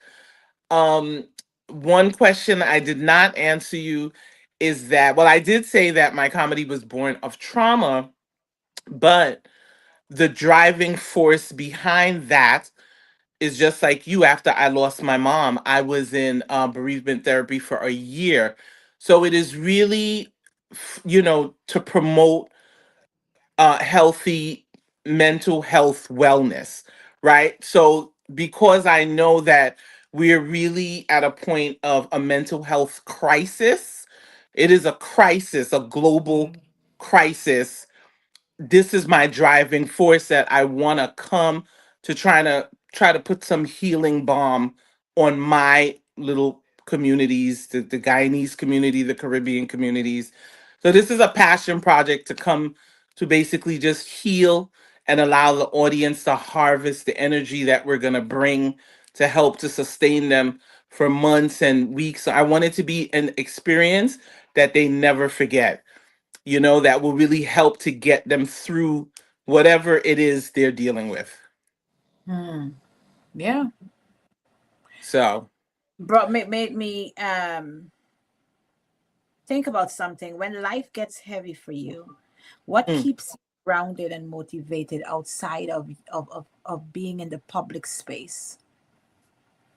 ah, it, my answer is going to be very heavy. Um, it's not heavy, but it's going to come across as very heavy. So that's why I want to kind of brace you for it. As I said, I lost my mother 8 years ago. I lost my aunt 4 years after that. I lost another aunt 2 years after that. I lost my best friend in January of this year. I lost my cousin in July. I have lost so many people who were crucial to me, like who were in my inner circle, that I operate with death at the forefront of my mind every single day. And not in that I'm afraid of dying, in that I'm afraid of not living and doing my best to make sure that I fulfill the purpose that I was meant to fulfill on this earth. So I do everything as if I will die tomorrow. Amen. Amen. That's very deep. Yeah. That's I'm like, I don't know, I could be, because to me it feels as if my mom was fine one day and by the time I blinked she was gone. And I know to myself that she died without really living her life. And I want to know that I really lived my life. Mel says, do it now and don't wait for tomorrow. Absolutely. Amen. Yeah, that's why when they say, "What about Florida?" I'm like, "We'll come to Florida." What about Canada? We'll come to Canada. Like, I don't believe in making excuses. That's just a motto. I just don't. If somebody tells me something can't be done, I'm going to work extra harder to show them why it can be done. Because I believe you do whatever you want to do. You don't make excuses, you just get it done. I agree. I agree. Yeah. I agree. Okay. Still your floor. You want me to ask you more questions? Still my yeah, I didn't want to. No, you I take know. over. You Yeah. take over. I still myself. I prepared for the laughter. Listen, Oh, okay. I make sure I go to the bathroom. I make sure I pee. So you don't got me peeing up in this place. I Well, don't do you know all what? that. You know what's so funny? When you ask me what is the hardest part, I think it's like some people don't know how to separate Diamond Natural and Vicky, right? So when I come on and they expect me to really start, ripping and rolling, and you understand what I'm saying? But what I do want to say is that I was nominated for an award, Tell me the which, oh my gosh, this award, I don't know how these people find me, no. What's the I don't know. website so I can put it on the live for the replay? Yeah, it's, you know what it is, because a lot of these awards you have to be nominated or someone Oh, has to nominate you, but I whatever their selection process is. So I was nominated for the best digital comment creator of 2025. Um by Carib Biz Networks for the Icon Honors of the year, and that was a big accomplishment. That thing make wow. me feel so nice because the category. I don't know if you saw the video I put up last night. I said the category is pressure because they had some heavy hitters in They that do. category. You saw it, right? Yeah, I They saw it have when I some went to heavy vote. yeah, they have some heavy hitters. So the fact that I made it into the as a nominee tells me that I'm doing what I'm supposed to be doing. Amen. So, guys, Yeah. this is the website. This is the link. The link will be in this video after the show is over. You can go in and click it directly and go look for Vicky Bab. The Oh, wait, name wait, is wait. Vicky. Yeah, they changed it to Diamond Natural Oh, shoot. because even my own child went to vote for me, and she said she just went right past my name. Oh, okay. Lovely. So, So, and they guys, have, it's a Diamond Natural. So yeah. go to that link, click that link, and vote Diamond Natural. Let's do this. We can do this, ladies. Let's make it happen. Right? Yeah, but I was looking at the posts on Instagram, and some of the people said, they said, "Boy, this is a tough." You know what? I have to say this too. There are 13 nominees in the category, and if I'm not mistaken, out of the 13, four of us are Guyanese. Oh, So we did good. Come on that's now. really Come cool. We on. we did Yeah. good. We did good. So it's me, Mel, Nelly So Funny, and Dylan Mack. I gotta look up all the rest. I didn't even know they were Guyanese. I won't even Yeah, look. yeah, Mhm. yeah. So we did really, really What good. I wanted to, I forgot to message you this morning and ask you, can you vote every day or are you only allowed to vote once? Yes, yes, yeah. Make sure to vote once a day. Okay. Once a day. You can vote every day, and Yeah, I'm not sure. They said something about manipulating the vote. So I don't know what happens if you try to vote more than once for the day, but you could definitely go in every day and Every day. vote. Okay. So Yeah. yes, guys, go in every day and vote. Big up Guyana. Of course, we got to big up Big Guyana up, every vote, day. vote every day for Diamond Natural. Friend or no friend is every man Jack for Yeah, himself. but now Diamond Natural give me a headache because you give me a headache because you said you going back to New York, and I really prefer New York and Atlanta. Well, the lineups are good. Let me talk about the lineups. So the lineups, oh my God. In Atlanta, we're bringing Shalom and Lared. We're bringing Mel. We're bringing an Atlanta based comedian, but she's of Haitian descent. Her name is Miss B, but I've heard great things about her. And then we also have some surprise guests, right? In New York now, in New York, we have surprise guests. We have oh God, Diego, he's Jamaican. He's very good. And then we have Mel Vibes, he is the host for the show. Shalom will also be there. And Miss and Nikki Crosby, she's gonna be there. So because it's a Christmas show, I really wanted it to my two shows. So my show that I had um specific, I really think the one in April, I hired an American comedian because my followers are split evenly between Guyanese and American, but these holiday shows are going to be heavily Caribbean themed. So I wanted it to be Caribbean inclusive of other Caribbean nations. Wow, that's gonna be. I just know the New York can be. Both shows sounds like good lineup, but now Yeah. I'm hitting in my head. I should just keep my thoughts together. And we have oh my God, the New York show, we have such a beautiful surprise. And the Atlanta show as well. And the Atlanta, but I'm just really excited to see the reception for the surprise for the New York show.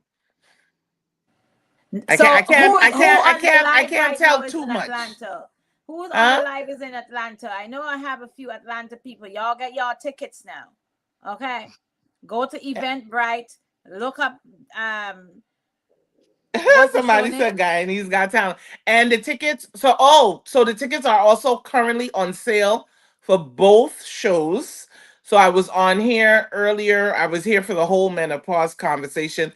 That was such a phenomenal conversation. I love that. There were so many things I learned, right? I was busy trying to put on my makeup, so I couldn't interact too much. I couldn't interact too much. But I've been going through perimenopause, so I'm saying all that to say I turned 52 2 weeks ago. So I allotted 52 tickets for $35 Oh for wow. each show, so that's a birthday gift special. So those tickets are still available. However, then people in Atlanta like a lot of luxury. So they buying up all of the VIP tickets. So there are a lot more birthday special tickets for the Atlanta show than the New York show. Yeah, the only reason I haven't bought my ticket yet is because I'm looking at flights. Because I can't Oh, buy a ticket if I get a flight. right, So right, right, right, right. so when I get a cheap flight, then I'll be like, okay, time to buy my ticket. But Yeah, even when I Lauren has quite a few people flying in for that Atlanta show, and they've already bought their flights. I think they said they were able to get round trip from New York to Atlanta for $100. Oh, that's good. Yeah, that's really good. That's really good. I wish yeah. Michigan that good. Um, yeah, but I believe that wherever you bring your shows, Hmm. crowd will come. I experienced the New York show and it was so amazing. The Haitian guy, oh my gosh, he had me peeing Stanley. myself, peeing myself. Um, Shalom has such hidden talent. Yes, And she I'm does. so happy that you're grooming her because Yeah. she has next level talent. She's Yeah. amazing. Yeah. And past the guy, mm-mm, I had to remember I'm married. And that he's a pastor. You know? Yes. Yeah, but Athena. yes, I have to be honest. Like past the guy, he had on his black suit. Like he walk out there, like Lord, I cannot sin. Amen. You can But it look was a but good don't show. touch.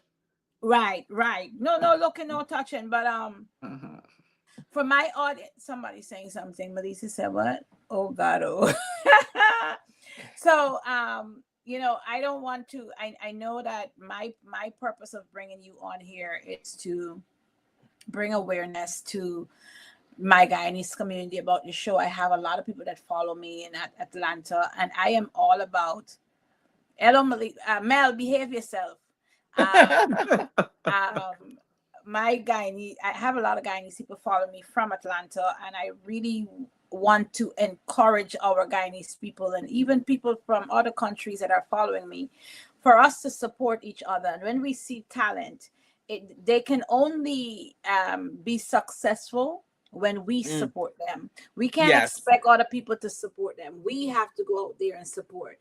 um Miss Diamond Natural didn't know who I was. I didn't think she know who I was, but me, I knew who she was, and I was like, I am going to New York. I don't care what it is because this is my Guyanese people, and we have to support talent when we see talent. Am I gonna be able to go to everything Guyanese have? Absolutely not. But this is one person I just wanted to go. I waited in line, but there were so many people waiting to see you, and Oh I my God. Yes. So that was another thing too. So I said, everything is what's the word? What's the phrase? Trial and error, right? mm-hmm.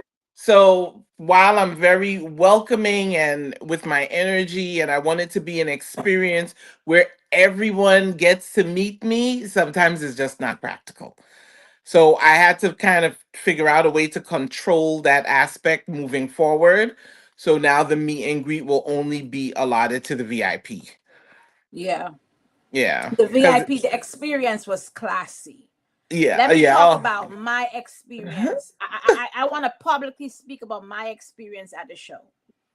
We got there, we got to the front gate. There was somebody that greeted us at the door. And at first, when I saw somebody with a book, I was like, oh God, this is going to be chaotic now because now we got to find. But it was not like that. We got Uh, to the front. We got to the front. She said, "What's your name?" And she looked, and she's like, "Oh, someone will come." And she called someone. Everything flowed, and it was just so classy. And you get into the space, and you know, me and you talk. Why I didn't like body space, but we got there, and it was right, amazing, right. amazing. I drank liquor. I I wind up and I dance up because prior to Miss Diamond Natural coming on, she had her other lineups coming on, and they had the music in between, and you could soak her and stuff. I just letting y'all know y'all missing out when y'all sit down home and say y'all didn't go into the show. This show Yeah. is all things. You understand? When you go there, when you go to the show, it's everything. You're getting party, bubble up to everything. It's not just sitting down and watching a comedy show. You get you get the experience. You get a Guyanese experience, right? And the Yeah. Caribbean experience. And I love that about your show. But I loved how everything was organized and flowed. There wasn't any confusion. You had the mistress of ceremony, the lady that was walking around and making sure everybody was okay. Oh my God, welcoming. She was so professional with everything. Hmm. That's my So production manager. yes, so I am saying to you, my audience, if you're thinking about going, this is not one of those Guyanese functions where you're gonna find chaos. And we start Everything on time. on time. Everything We was on not time. on Guyanese time. Nope. Not at all. Every man Jack better be in their seat by 7:59. The show starts on time. Especially the New York show. The New York show Yep. has to start on time because the venue is a club. And so they open up their doors for their patrons. They like to be open by 11. so we don't have that time, to play around with. We can move I around the club, but the show has to end by a certain by a time. certain time.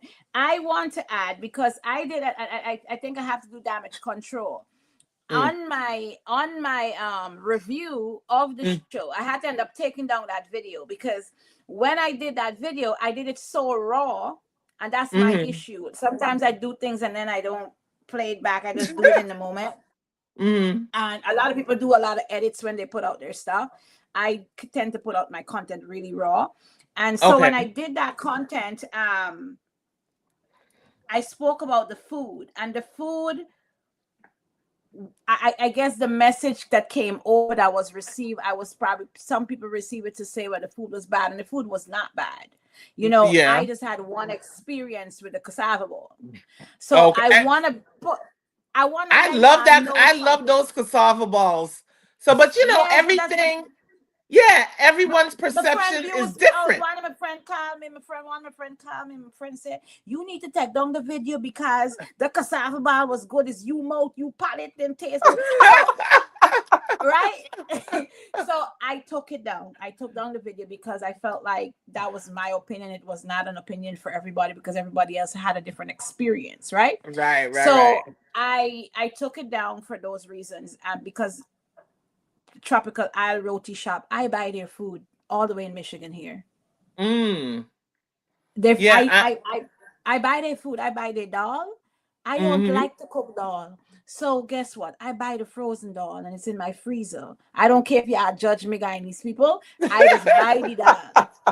Yeah, I Right? actually, the owners of Tropical Isle Roti Shop, they are just wonderful Amazing. people. They've always been so supportive. Just from the first time we met, we actually met at MetMG's book signing.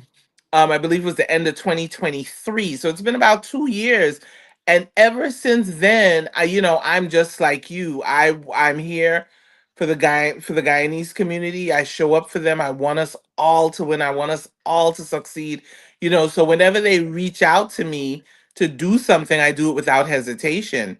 And so when they, decided to test run packaging food and shipping it, they reached out to me to launch that video for them. And after I did that, it just took off. Yeah.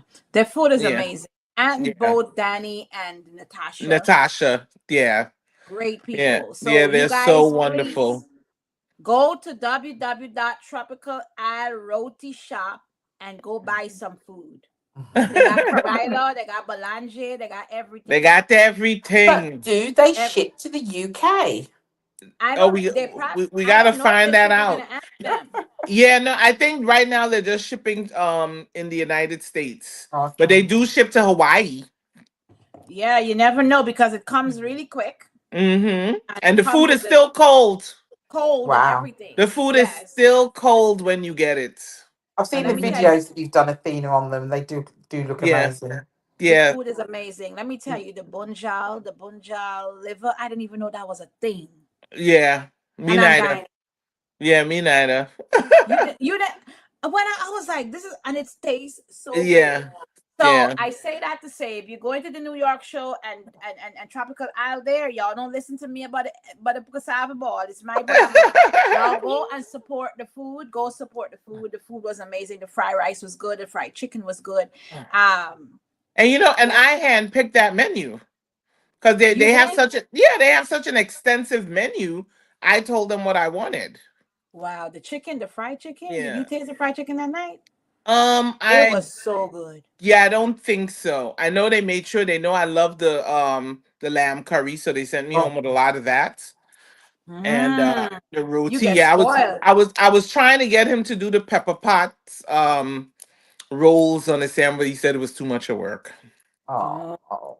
I don't know. Maybe I don't know why we got to do together. It's cause it's Christmas. He got and then he must do it for the But you Christmas might show. have it for Christmas, the pepper pot for Christmas. Yeah. Yeah, you Every guy must needs have. to have peppermint for Christmas. Yeah, but it's a Christmas show. He was saying it was too much of work, but Okay. it's a Yeah, Christmas show. So he might have to so make maybe some he just sort do of pepper pot and bread and don't do the extra stuff. yeah, because he said he need a grill and all kind of things. So me. Yeah, but the pepper pot is long. My father's here visiting from Guyana, and I had him make pepper pot for Christmas. Y'all don't judge me again because it's in my freezer. I'll take it out Christmas Day and heat it up. I Yes, know that's right. yeah. You know what is it? But you know, Samantha, pepper you know pot is that? best stale, so you did the right thing. Yeah, and it's gonna be so tasty come December Mhm. 25th. I know Mhm. it is. That's Well nice. cured. You just gave me an idea. I feel like maybe I should make my pepper pot early and freeze it too. Girl, mine is in the It's fridge already, instead of freezer. here struggling Christmas morning, Mm-mm. Christmas That's night, when they say Who Christmas that's the makes Eve. pepper best pot? time. You need to start making that pepper pot before Christmas Eve That's what I night. was about to It's got to say. be cured. Christmas Eve, I still in here pressuring pigtail and oxtail and all kind of thing. No, you gotta do it before it's That's cured. right. It needs to cure, man. That's well, see, that's the American in me. No, no, well, you can't claim American. You're doing Guyanese thing. You gotta take we thing full out. It's That Guyanese is true. blood, it. That is It's it. true. It's not true. the full Guyanese out. Cause when you start talk, nobody would know you born in America. I know. They're always so shocked. Man, I for you your know auntie name. I trying to remember your auntie name in who the you show. talking about? Mama Lucille?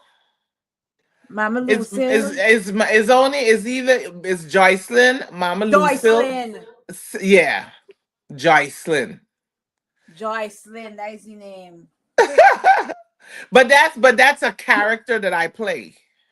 You gotta dress up like Joycelyn at one of these sets. Telling you, I am going to be. I'm the plaiting my only hair. the only thing is Joycelyn wears a blonde wig. That's it. That's it. That's how Joycelyn used to wear That's back in. all Joycelyn. Joycelyn wears a blonde wig. She warish, she lawless. She coming out, brawling. She chewing gum. Yes. That's Joycelyn. But Joycelyn is really just is all of my aunties them. I just channel all of them, and that's how I came up with Joycelyn. So Joycelyn is all of them in there. All Everybody, of them in there. yeah, family house used like a session. Oh, still to this day, you watch it one of them wrong, and it's still a cuss down. Yep. Nothing about it's beautiful when we can sit and reflect on where we came Yes. from and families that we're part of. It's so Hmm. beautiful. Even though Definitely. Yes. family could be very mixed up too. Yeah. Yeah.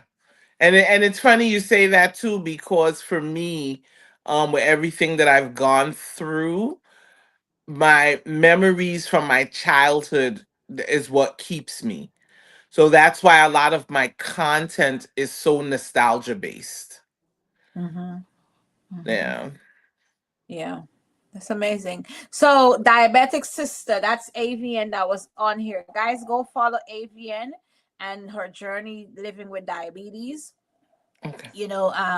It's a lot of us uh don't know how difficult it is to live with diabetes once we have it.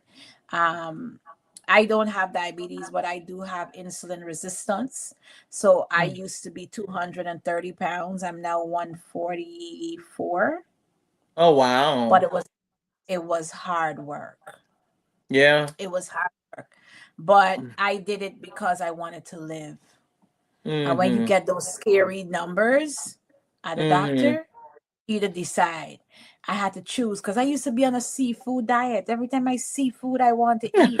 I like eat, and Mm-hmm.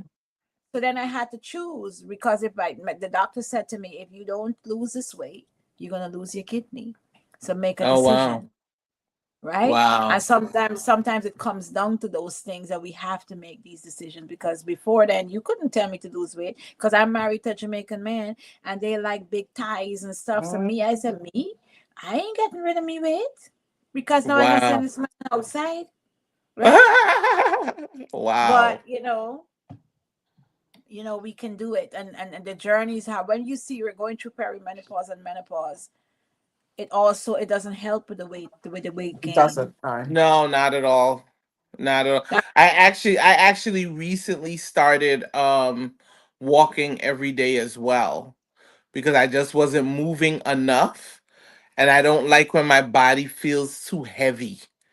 Like, my legs, everything just I feel so stiff. So I've made this is, I think, I'm going into my third week of walking 30 minutes every single day. And I know those thighs are painful when you do it, aren't they? Yeah, it's really my back, these Mhm. The bubbies lower in the back, front right? here. Oh my gosh. It's really my lower back. But I don't I also do the strength. I'm telling you, I really enjoyed the conversation. Strength Because bearing exercise is what you yeah, need I to have do. I have my Really resist I'm important. looking at my resistance bands Mm. now. I have my light weights, but just to keep my circulation up, I just like the walking, the fresh air. I don't know who said it, but I hate the gym too. It's so Mm. stuffy and confining. I can't stand it. So I like outdoor exercise. Mm-hmm, mm-hmm. Yeah. Yeah, I prefer outdoor too, and that's the blessing with being in Michigan and where I live. The part of Michigan I live in the rural part of Michigan, so we have a lot of parks. Oh, that's Um, good. Okay. yeah, so I do a lot of nature walking and talking to myself. I'm good at. Then my mom used to say to me, "Just don't answer yourself," because the way I talk to myself is ridiculous. I will have full blown conversation. Like my dad Shirley, would that must be a family trait because I'm the I was same. about to say, I'm thinking this. I just think it's just normal. I think we all do it. Yeah, I would be walking in the store and they said, "You said something," and I'm like, "No, no, no, I just talking to myself." Yeah, but something you don't pay attention. Mm. You're so used to and I'm an only child, so you're so used to being Same. by yourself and Uh talking huh. talking Yeah. like you're constantly talking to yourself, and it's something about, I don't know, most kids are, or people that are only child, we tend to have such confidence in ourselves. We don't really need that crowd and that people around. Right. We Right. move, Right. Right. at least for me, like people ask me how you can do this stuff publicly. I could do it because I don't care if I have a lot of people around me. I am used to talking to myself, so Right. I could Right. go in the Right. front of the camera and talk to myself. But you know Right. Right. Right. something? I'm going to challenge that because I'm not an only child, but I'm the eldest. But I'm exactly the same. I do think there's like the creativity in people that causes these things and the entrepreneurial spirit because I'm Mm. exactly the same as you and I've got sisters. But you see, Wow. yeah, I just love but ladies, I don't want to keep you any longer. If Diamond Natural, have you shared everything you wanted to share about your show? Yes, yes, yes, I have. So the show is called, just to recap, Laughter and Lux. Both shows are taking place in December. First show, the Atlanta show, is Friday, December 12th. Doors open at 6 p.m. Showtime is at 8 p.m. sharp. We're coming back to New York the following week to do it on Saturday, December 20th in Queens, New York. Doors open the same time at 6 p.m.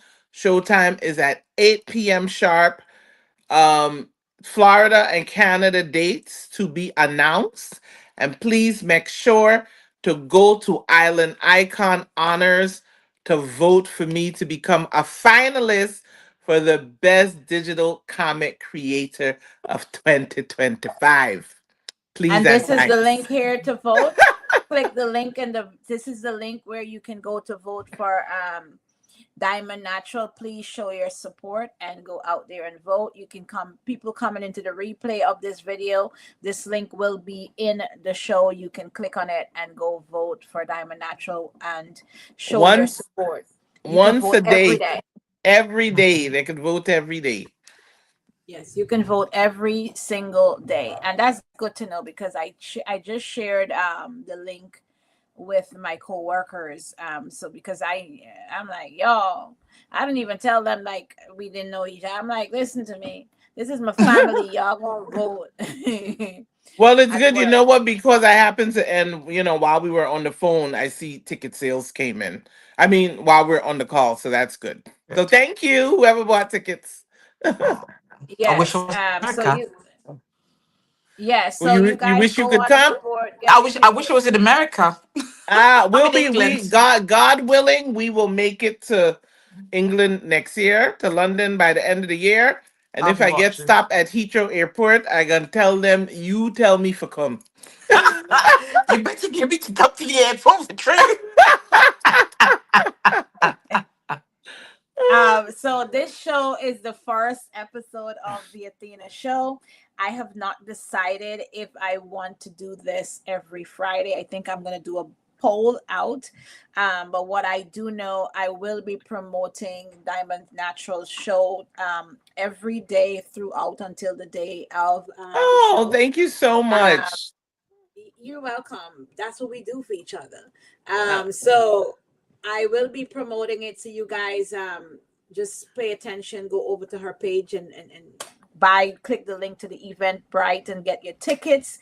I don't have that link here, and I just went to her page and I didn't see it. So maybe after the show, I'll come back and put the link in the It's comment not, I section. Or can't you can. figure out. I do believe it's pinned on my Facebook page, but it is in the link. It's in my Instagram bio link as well as my Instagram. TikTok bio link. And every time I post it on Facebook, I link it in the comments as well. Okay, But yeah, I if was trying even to if find they a just post that has it. oh yeah, even if they go to Eventbrite and just search Laughter and Lux, it will pop up. Okay, so let me put that in. Yeah. Event. Yes, Miss Hazel, Canada. We're looking to come to Canada in May. These people sending me dates and all kind of thing.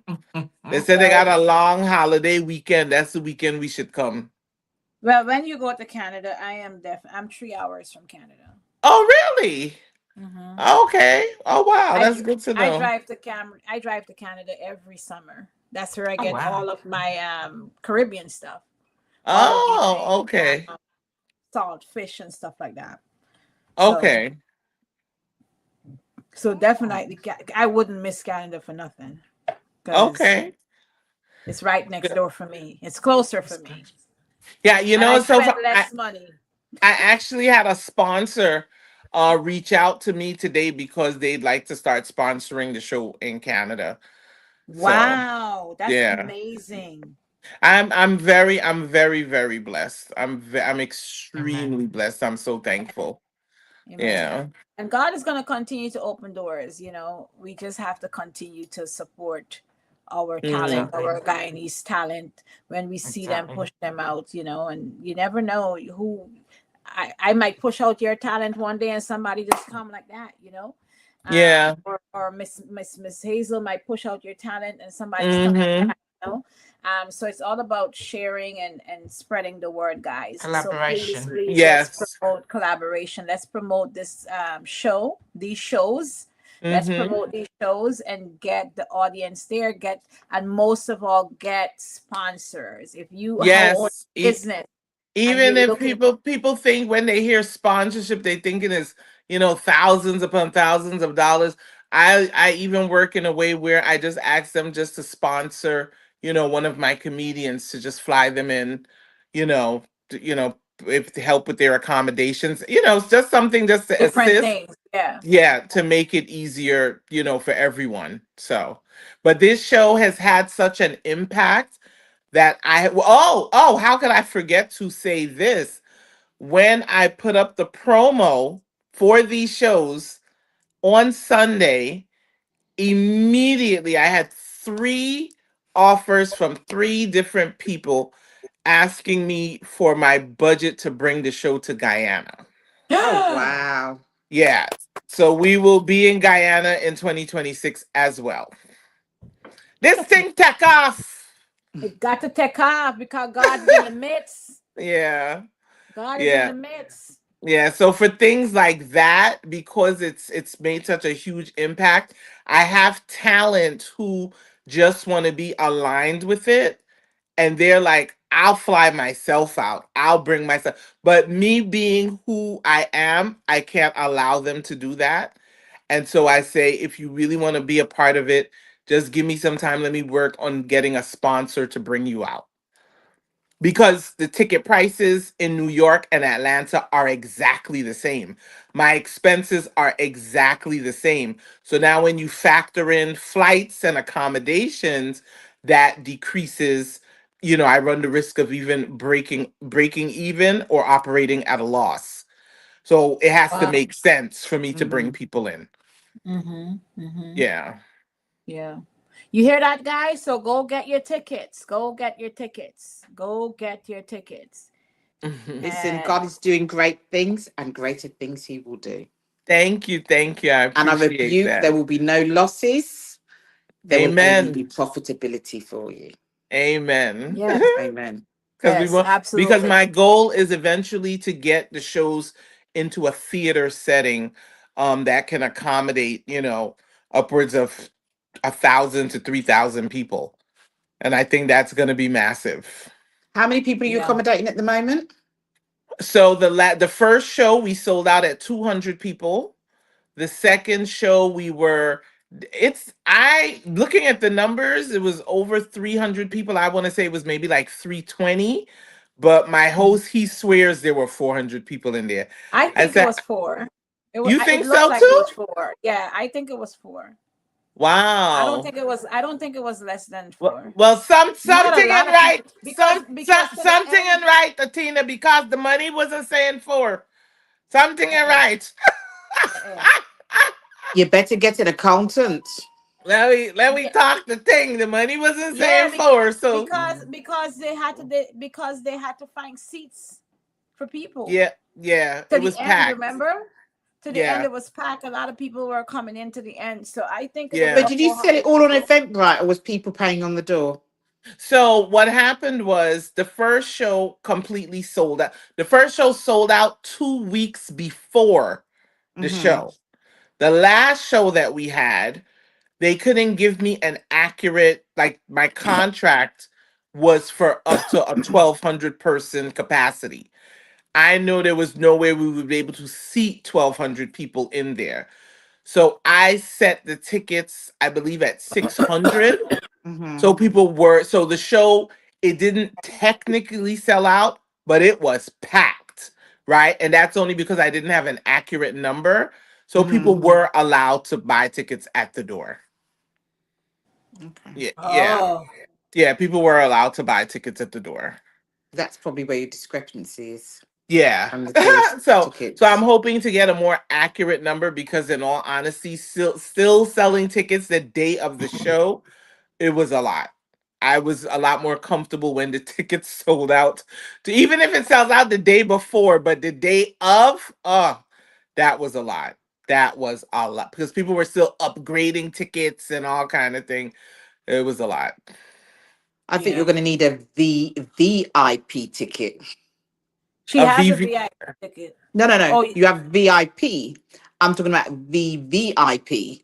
Now, oh, what's what the does that difference? I've include? always heard about the VVIP. What's the Well, difference? VVIP, you would sell even more expenses of. It would be more expensive than the VIP ticket, but maybe that's who you give at yourself access to. So, Okay. like, there's some events that I do in the UK, and if they have a V, because otherwise it's a lot talking to people one Yeah. after any event. So Right. if they buy a VVIP ticket, then yeah, you get my time a little bit more, but you pay for it, if that makes sense. Right. Right. Okay. Yeah. And Yeah. if they This. buy a VIP ticket, then you'll get something. But if you want my time, your time is money. You got to think your time is money. Right. That makes sense. I mean, Right. So here it was. like an extra $30 on the Exactly. VIP. It might be an extra $30 and maybe an extra $40, but it might be those people. I don't know if you have programs, but maybe you'll sign a program for them, have a picture of them, but they've paid you for it.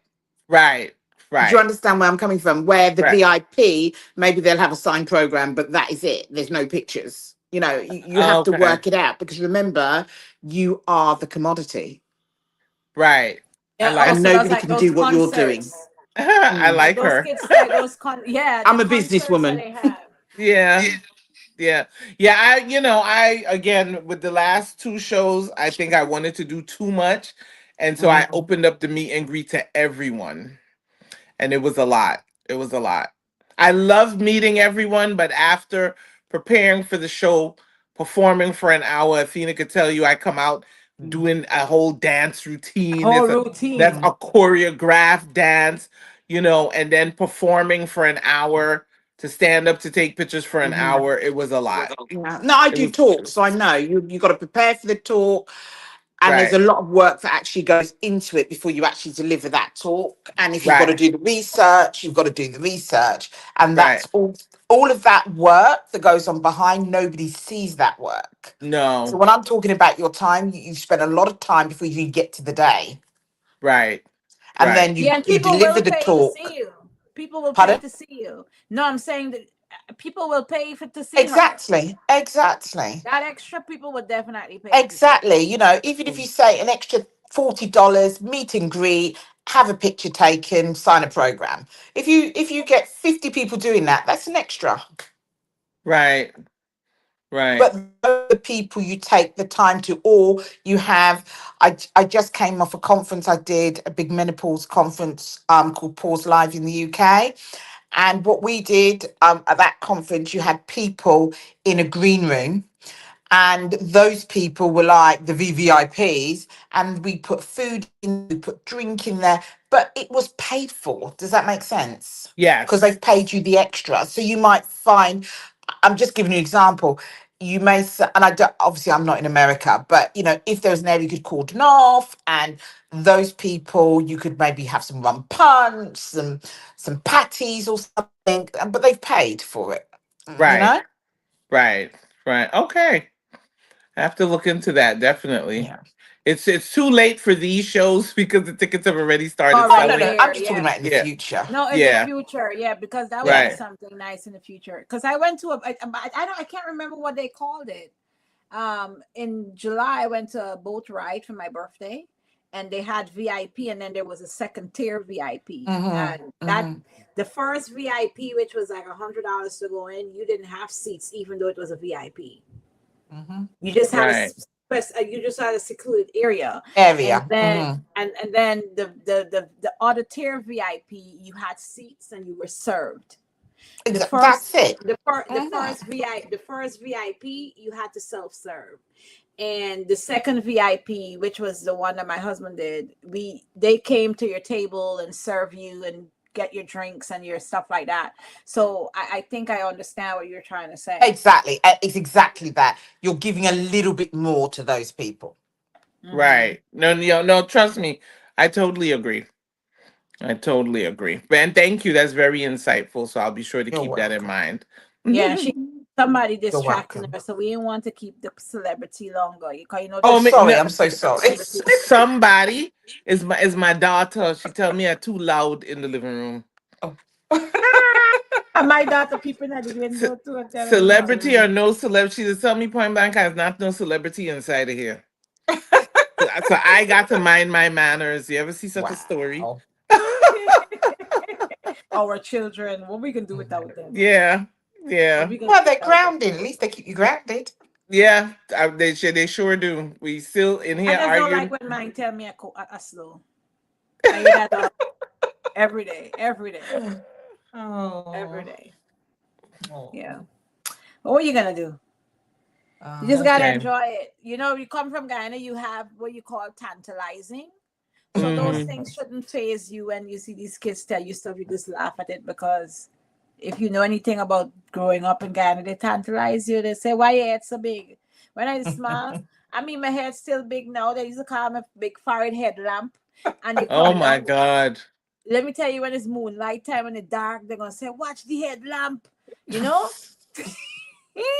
Because your Oh, forehead dear. big. You get used to that, you know. Oh. Caribbean people, Guyanese, especially Guyanese, they tell you some hurtful things. Hurtful, hurtful. Hurtful things. Imagine Even they used to call me fat girl, and now I really fat. I look back like I wasn't fat at all.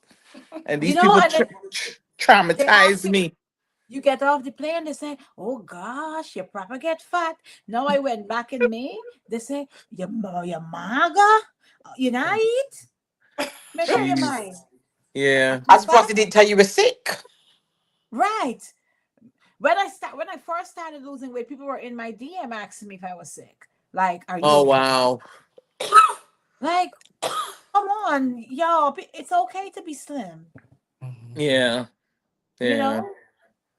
But they always associate when you lose weight, you have the big truck. Mm. Mm-hmm. Mm-hmm. No, I ain't got Wow. no big truck. You do you. You have to. Health is wealth. You do you. Health is Mm-hmm. wealth. But anyway, ladies, any closing remarks? Cause we No, feel thank you. This was awesome. Thank you for having me and for I allowing feel me like to y'all just showcase. waiting for me to say bye. Come on, everything. But thank you for having me. And, if anybody's got any issues, feel free to reach out. I mean, that's what we do. We support Oh, women going through I surely postmenopausal years. will. I surely will.